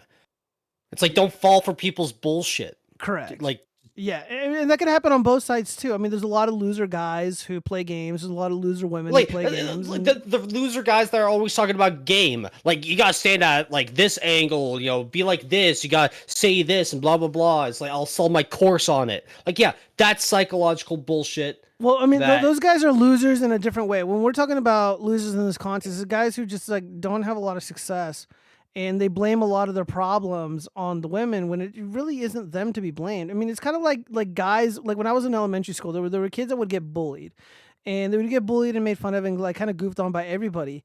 And it wasn't really like from a place of hate. I think it was more like kind of like the way Jordan Peterson described bullying when he worked on an oil rig. Like they would like kind of like tease like the new guy and they would test him. And it's like, dude, like if you can't handle the teasing, like you just don't belong.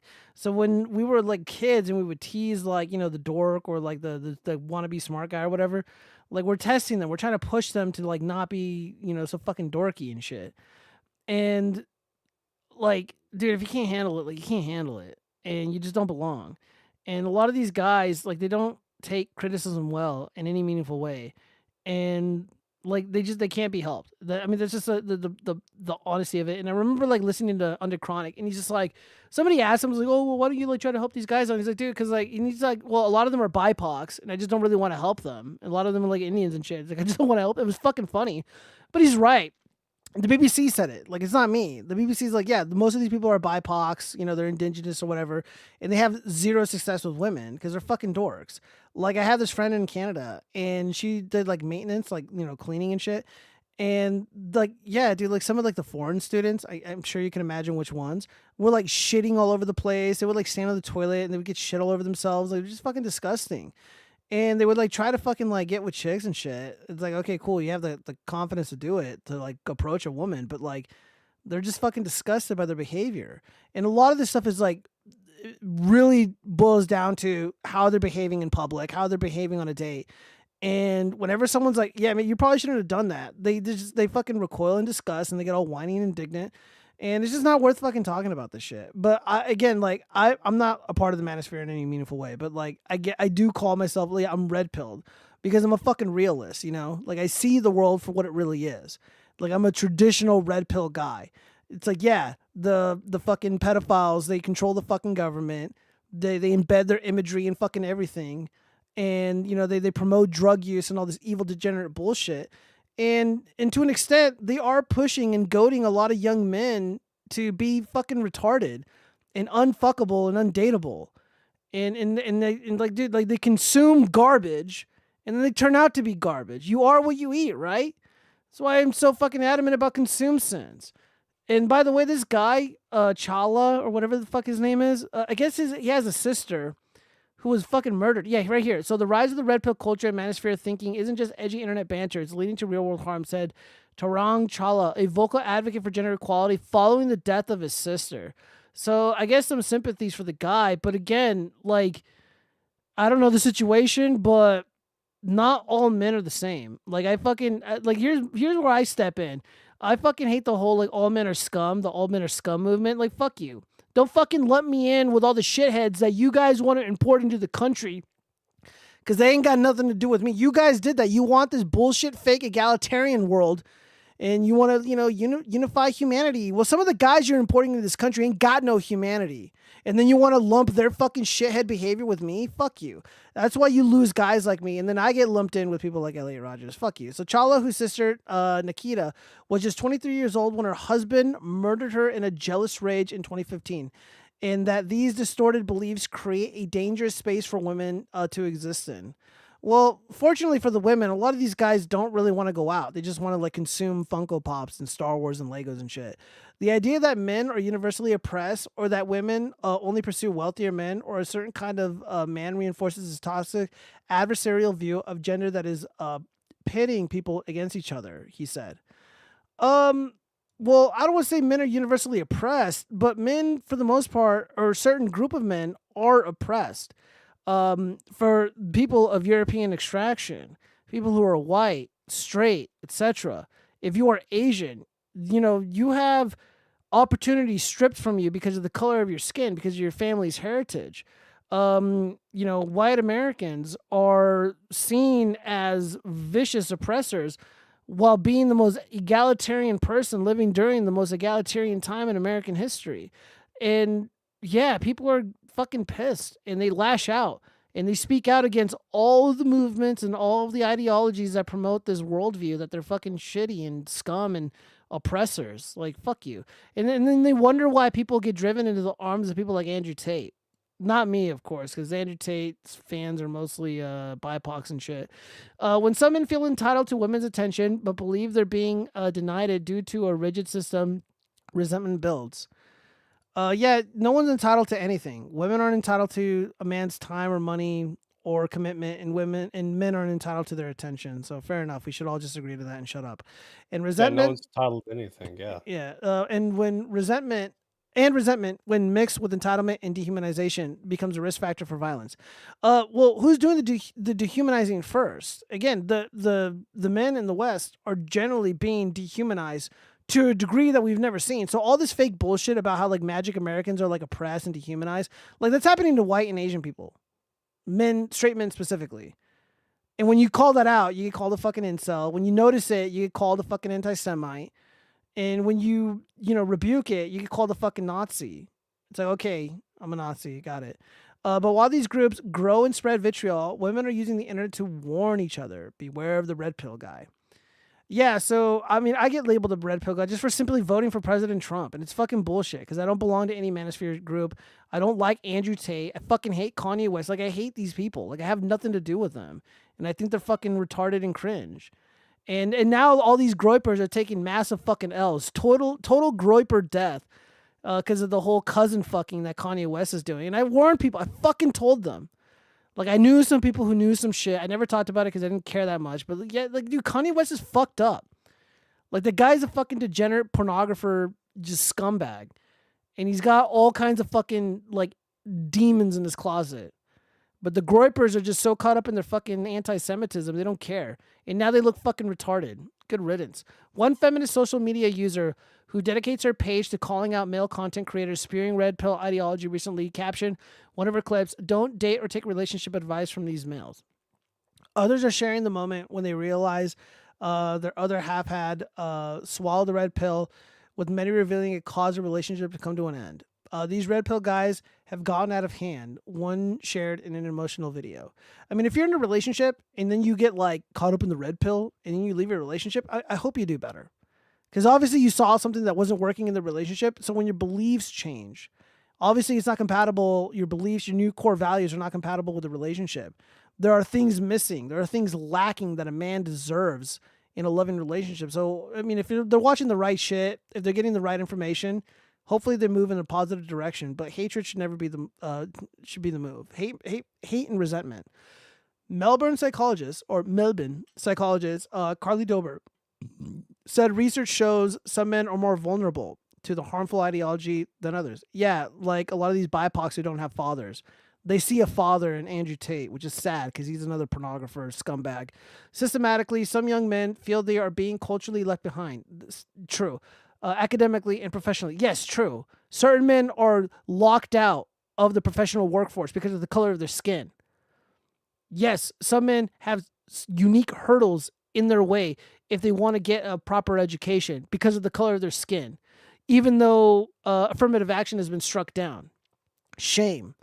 With wages and jobs not as easy to access and the typical markers of adulthood, homeownership, and procreation more difficult or impossible to access compared to previous generations, she told illegal immigration and just rampant importation of all these stunning and brave guys, a lot of whom are just being rejected by these women to begin with. This is why people can't buy homes. This is why people can't fucking make money. The dollar is devalued. The wages are devalued. Guys like me who are productive and work for a living, we had to subsidize all this with our money. Women also have far more agency than previous generations and are educated and employed and have more choice with how they spend their lives. Yeah, and this is also mostly to the detriment of men. And they make shitty choices. They make shitty choices, sure, but also to the detriment of men.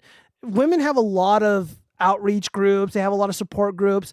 Men don't have that luxury. Again, as a straight male, who grew up rough I was an at-risk youth, who didn't get a handout, who didn't get to reap the benefits of being a fucking BIPOC or whatever. Like, I had to do it on my own. There was no okay. So when I worked for the government, imagine this scenario: a wife and her 2 kids. They have to flee the home because the dad is abusing them, and the wife goes to a shelter. She has a little boy, and a little girl. The shelter, I'm not even fucking kidding you, will say the boy cannot come in because he's a boy. No boys or men allowed into the women's shelter. Where are the men's shelters? Where are the men opportunities? Where are the men outreach groups? They They the get bi shut down. yeah, the blacks have them, the Mexicans have them, the Asians have them. Well, kind of. Whites don't. And even then, the BIPOCs end up being the bulk of the incels, according to the BBC articles. The messaging from these red pill communities often ignores systemic drivers of inequality and seduces men with simple but incorrect answers to these complex issues. No, that's actually not true. Again, well, I don't entirely agree with everything that I hear from the manosphere. Yeah, there is systemic inequality. There is blatant discrimination against certain groups of men. And other men, the ones that they try to help the most, are the least qualified for these jobs or a seat in one of these lecture halls in these prestigious universities. But they get them anyways because of the color of their skin. I would love to debate a feminist. Like this is what I don't like about feminism. It's they want to elevate women to the detriment of men. They And the only way attribute they can elevate them is to like tear down the opposition. yeah, tear down the patriarchy. And again, like Jordan Peterson says it best, like look, patriarchy, whether it exists or not, whatever. The majority of men are not out there oppressing women or mistreating them. Most men are good, kind, and honorable and would sacrifice their own safety to protect a lot of the fucking dumb women who write shit like this. They want to preach They about shouldn't, how though. ignorant and stupid we are. What about the lack of nuance and stupidity in this article? Chala, who recently became the safety advocate for popular dating app Bumble, interesting, said that even though the number of men subscribing to extreme misogyny ideology is on the rise, singles overwhelmingly want to date with consideration. Correct. 96% of Gen Z want a respectful dating experience. Yeah, everybody does. Newsflash, everybody does. Who wants to go into a relationship and be disrespected besides cocks like Destiny and secular cock, Kyle Kuklinski? 95% believe dating apps should be taking action against bad behavior before it even starts. He explained, I agree. How the fuck how do you take action against something that hasn't even started yet? Well, there's warning mean? signs. You can look at warning signs. Again, I don't know. I've never been on Bumble, so I mean, I don't know, dude. Like, who cares? Well, like if you talk shit and say stuff like a bunch of crap, like in the DMs, they can report your account and then get it deleted. But that's after you've already done some shit. What the fuck does that mean? Yeah. Oh, you're like, it's just more retarded drivel. Maybe like kind of like that Minority Report with Tom Cruise, but like for dating, so they're like pre-screening people before they even like begin to like start like, swiping left or right. That should tell us everything we need to know about people are actively seeking safer, more values-aligned spaces to connect. Yeah, that's why I'm on J-Day and I'm on Christian Mingle. However, he said we can't ignore that there is a disconnect that is eroding trust. Ask women and they'll tell you. They've met these men. They've dated them. They've blocked them. By pretending this is rare, we dismiss women's experience and ignore how widespread these beliefs have become, especially online. It's leading to a breakdown in trust where many women feel like they had to be on guard even in romantic context. Dober, who owns Melbourne's Enriching Live Psychology Clinic, added the ideology is harmful to all of us, including men. Violating traditional masculinity norms can lead men to experience more depression and suicide. And this ideology needs to be seen as extreme and stamped out. Okay, well, so first off, again, as somebody who's not a part of this thing, I can already say that they're grossly misrepresenting the manosphere. And they're completely ignoring the grievances for the majority of the men that subscribe to manosphere content. I'm not really including Andrew Tate and stuff in it because they're kind of weird and cringe. But again, there's a valid conversation for men and women to have here. But if you're going to be lying about the red pill and the manosphere, I mean, this is a no-go. You're not going to get the desired result. Yeah, nobody wants to see an extremist, a so-called extremist on the internet. Nobody wants to go into a date and endure a barrage of attacks from somebody who watches Tate and, start talking about body count, start talking about hypergamy and shit, because that is fucking cringe and gross and stupid.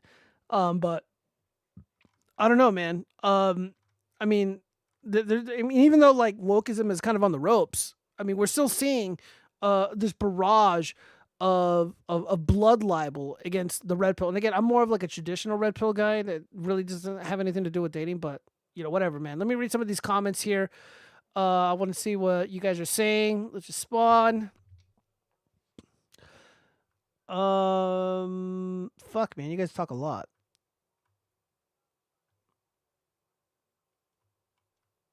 I'm scrolling up here.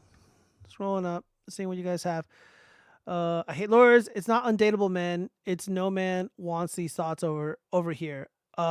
Look, Friedrich Marx, I fell in love with an Aussie woman once upon a time. She came out here. She visited Vegas, and I ran into her at this casino, and we just instantly fell in love. So I love Aussie women. I have no hate, but obviously you live there, so I guess we should just take your word for it.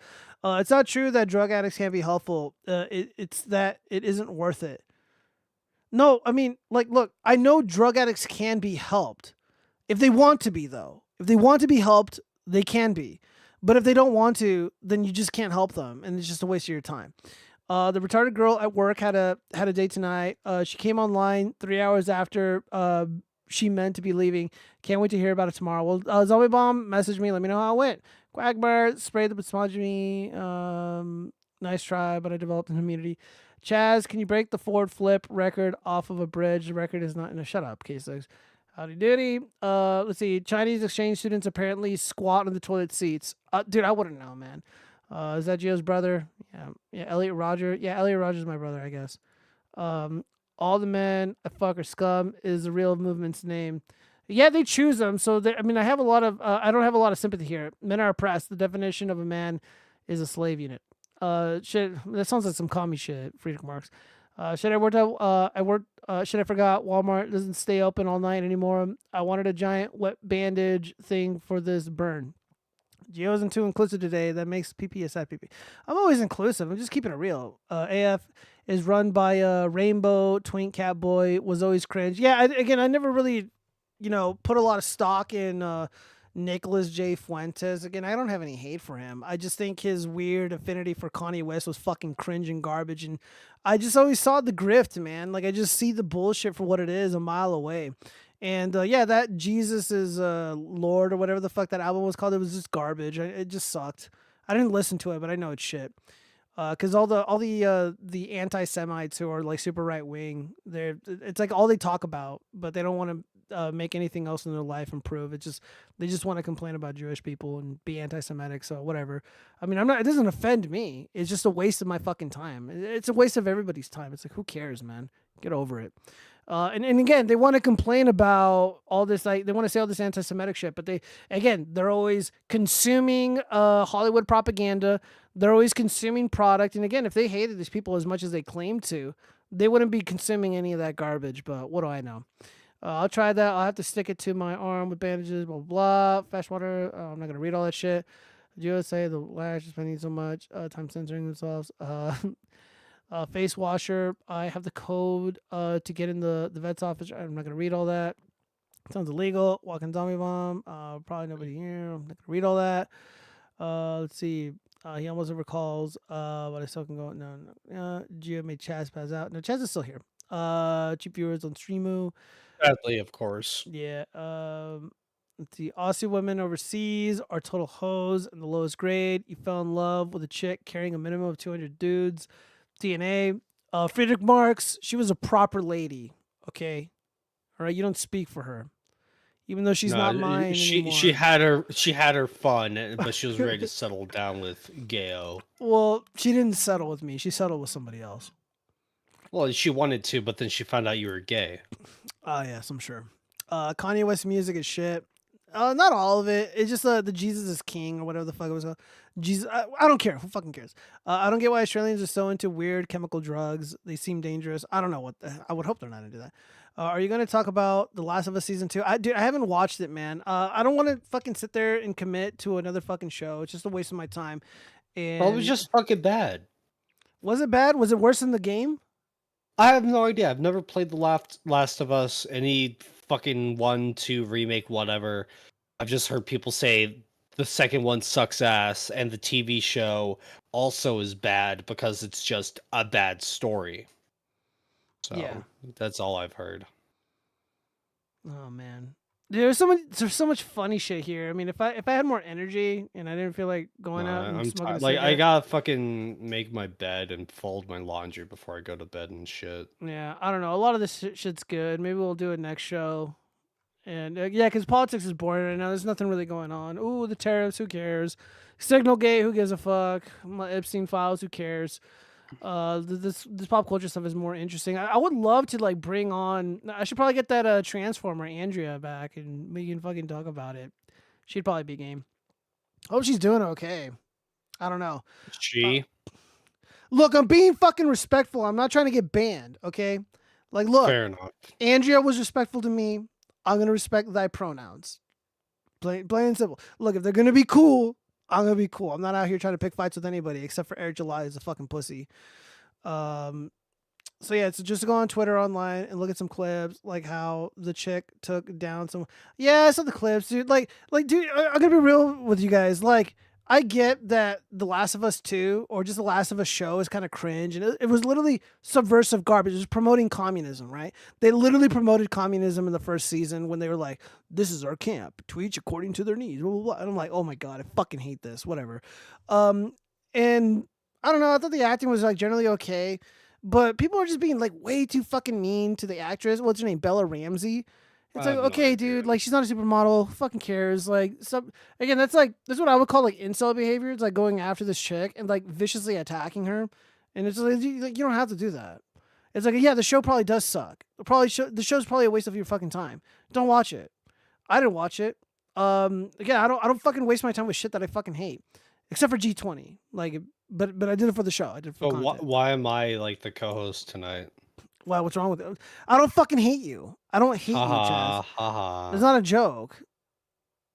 No, I'm laughing because I'm being a shithead. Oh, okay, yeah, I know. You're probably too tired to laugh. You're just like, I don't have what it takes, man. I just can't go on. She's fat. Dude, she's not fat, guys. I mean, she's a fucking like 20-year-old, man. Like, I'm just not gonna fucking be like the fat quartering or his retarded, talentless retard friends, like the critical drinker, nerdrotic. It's like, okay, the show sucks. Yeah, maybe her acting isn't that good, but like I just don't fucking care. Don't watch it. Don't watch it. I'm not gonna waste my time watching it. I'm over it. So, guys, I'm getting old. Like, I just don't have fucking time to sit there and just fucking see that some stupid fucking show. And like the only person that like I really don't like is Pedro Pascal because he's a fucking cuck and he's a woke shithead. So anything he's in, I just instantly don't want to watch. Because again, I don't want to give my time to things that are subversive and garbage and just bad for me. Again, the anti-consume movement. You guys cannot consume. It's just bad for you. All right. Well, guys, I mean, fuck, man. It's 3 hours and 15 minutes. We had 0 drop frames. I am back. And I plan to commit to the show and just be here with you guys and, not step out. But I promise you, I've been really busy. And, I mean, that's really about it. I've just been busy. I've been really busy. And something also happened. Something really strange happened to me. And I don't know what to make of it. I guess I'm going to leave off with this story here. But there was this guy that I used to be really good friends with. We were really, really close. I'm going to call him Eddie. I'm going to use a fake name. So me and Eddie were really, really close. We're like childhood friends. And then this other guy from out of town, from Texas, he moves down to Vegas. And he reached out to me because he didn't know anybody. He's like, hey, I don't know anybody in this town, and I just try to make some friends. I'm like, well, I'm going to go party. You want to come with? And then, like, the guy was cool. And I didn't really have any problems with him. But then he did something really, really horrific. He committed a crime, not against me. He didn't do anything to me. He committed a very, very serious crime. And I wanted to go to the police. But the victim reached out to me, and she told me not to tell anybody. And I didn't. And I'm still, well, as far as I know, I'm still kind of friends with her to this day. But I respected it. But I was so fucking, like, weirded out by it. I told everybody what he did. People that I knew. And people that I introduced him to. Because I wanted to, it just didn't sit well with me that he was going to get away with it. So I'm napping. And I wake up, and then the creeper guy who committed this crime, he calls me. He wakes me up from my amazing nap. And he was like crying and screaming at me. And I'm like, what the fuck is going on? And he was saying that like I ruined his life. And that people were accusing him of things. I'm like, yeah, well, you did those things. You don't get to come to my city and enjoy the benefits of my friend groups while doing what you did. Well, back to Eddie. I introduced Eddie to this guy. Eddie really liked him.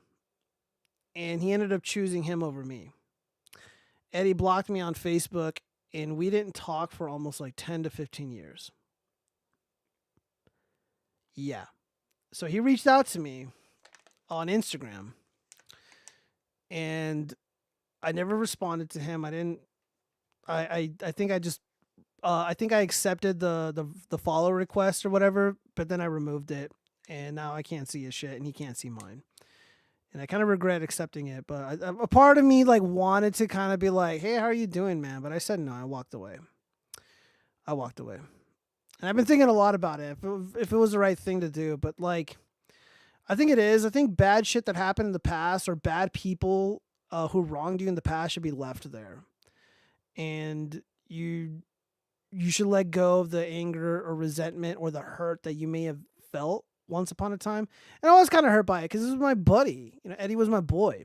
So Like you can let go of like the hate and anger and shit, but that doesn't suddenly mean you're gonna be their friend, all over again. No, I don't. Like It just you wouldn't be don't the have to same. hate a guy to be like, oh, I don't want to be around him anymore. Yeah, it just wouldn't be the same, man. And like knowing me and how confrontational I am, I feel like I would confront him. And I don't know if I want to know why he chose him over me, why he chose to end our friendship, but continue being friends with this guy who victimized this girl. She was 14 years old, and we were in our 20s. And I'm just like, why? I don't get, but man, I went fucking scorched earth, and dude, the real me came out. The fucking Mossad me came out, and I've only done that twice. Another guy tried fucking with me. I brought it up on the show. This fucking moron, and he had some shit out there, some creepy shit that he was into. I fucking told everybody because he wronged me. And I don't regret. I never did anything to Eddie though. I never did anything to him. I would never do anything to him. I'm not about that life. But I am hurt, and I don't. I think people who wrong you and don't deserve access to you. And it's like, dude, like I have a lot of fucking friends, man. Like I go out a lot. You know, my coworkers are fantastic.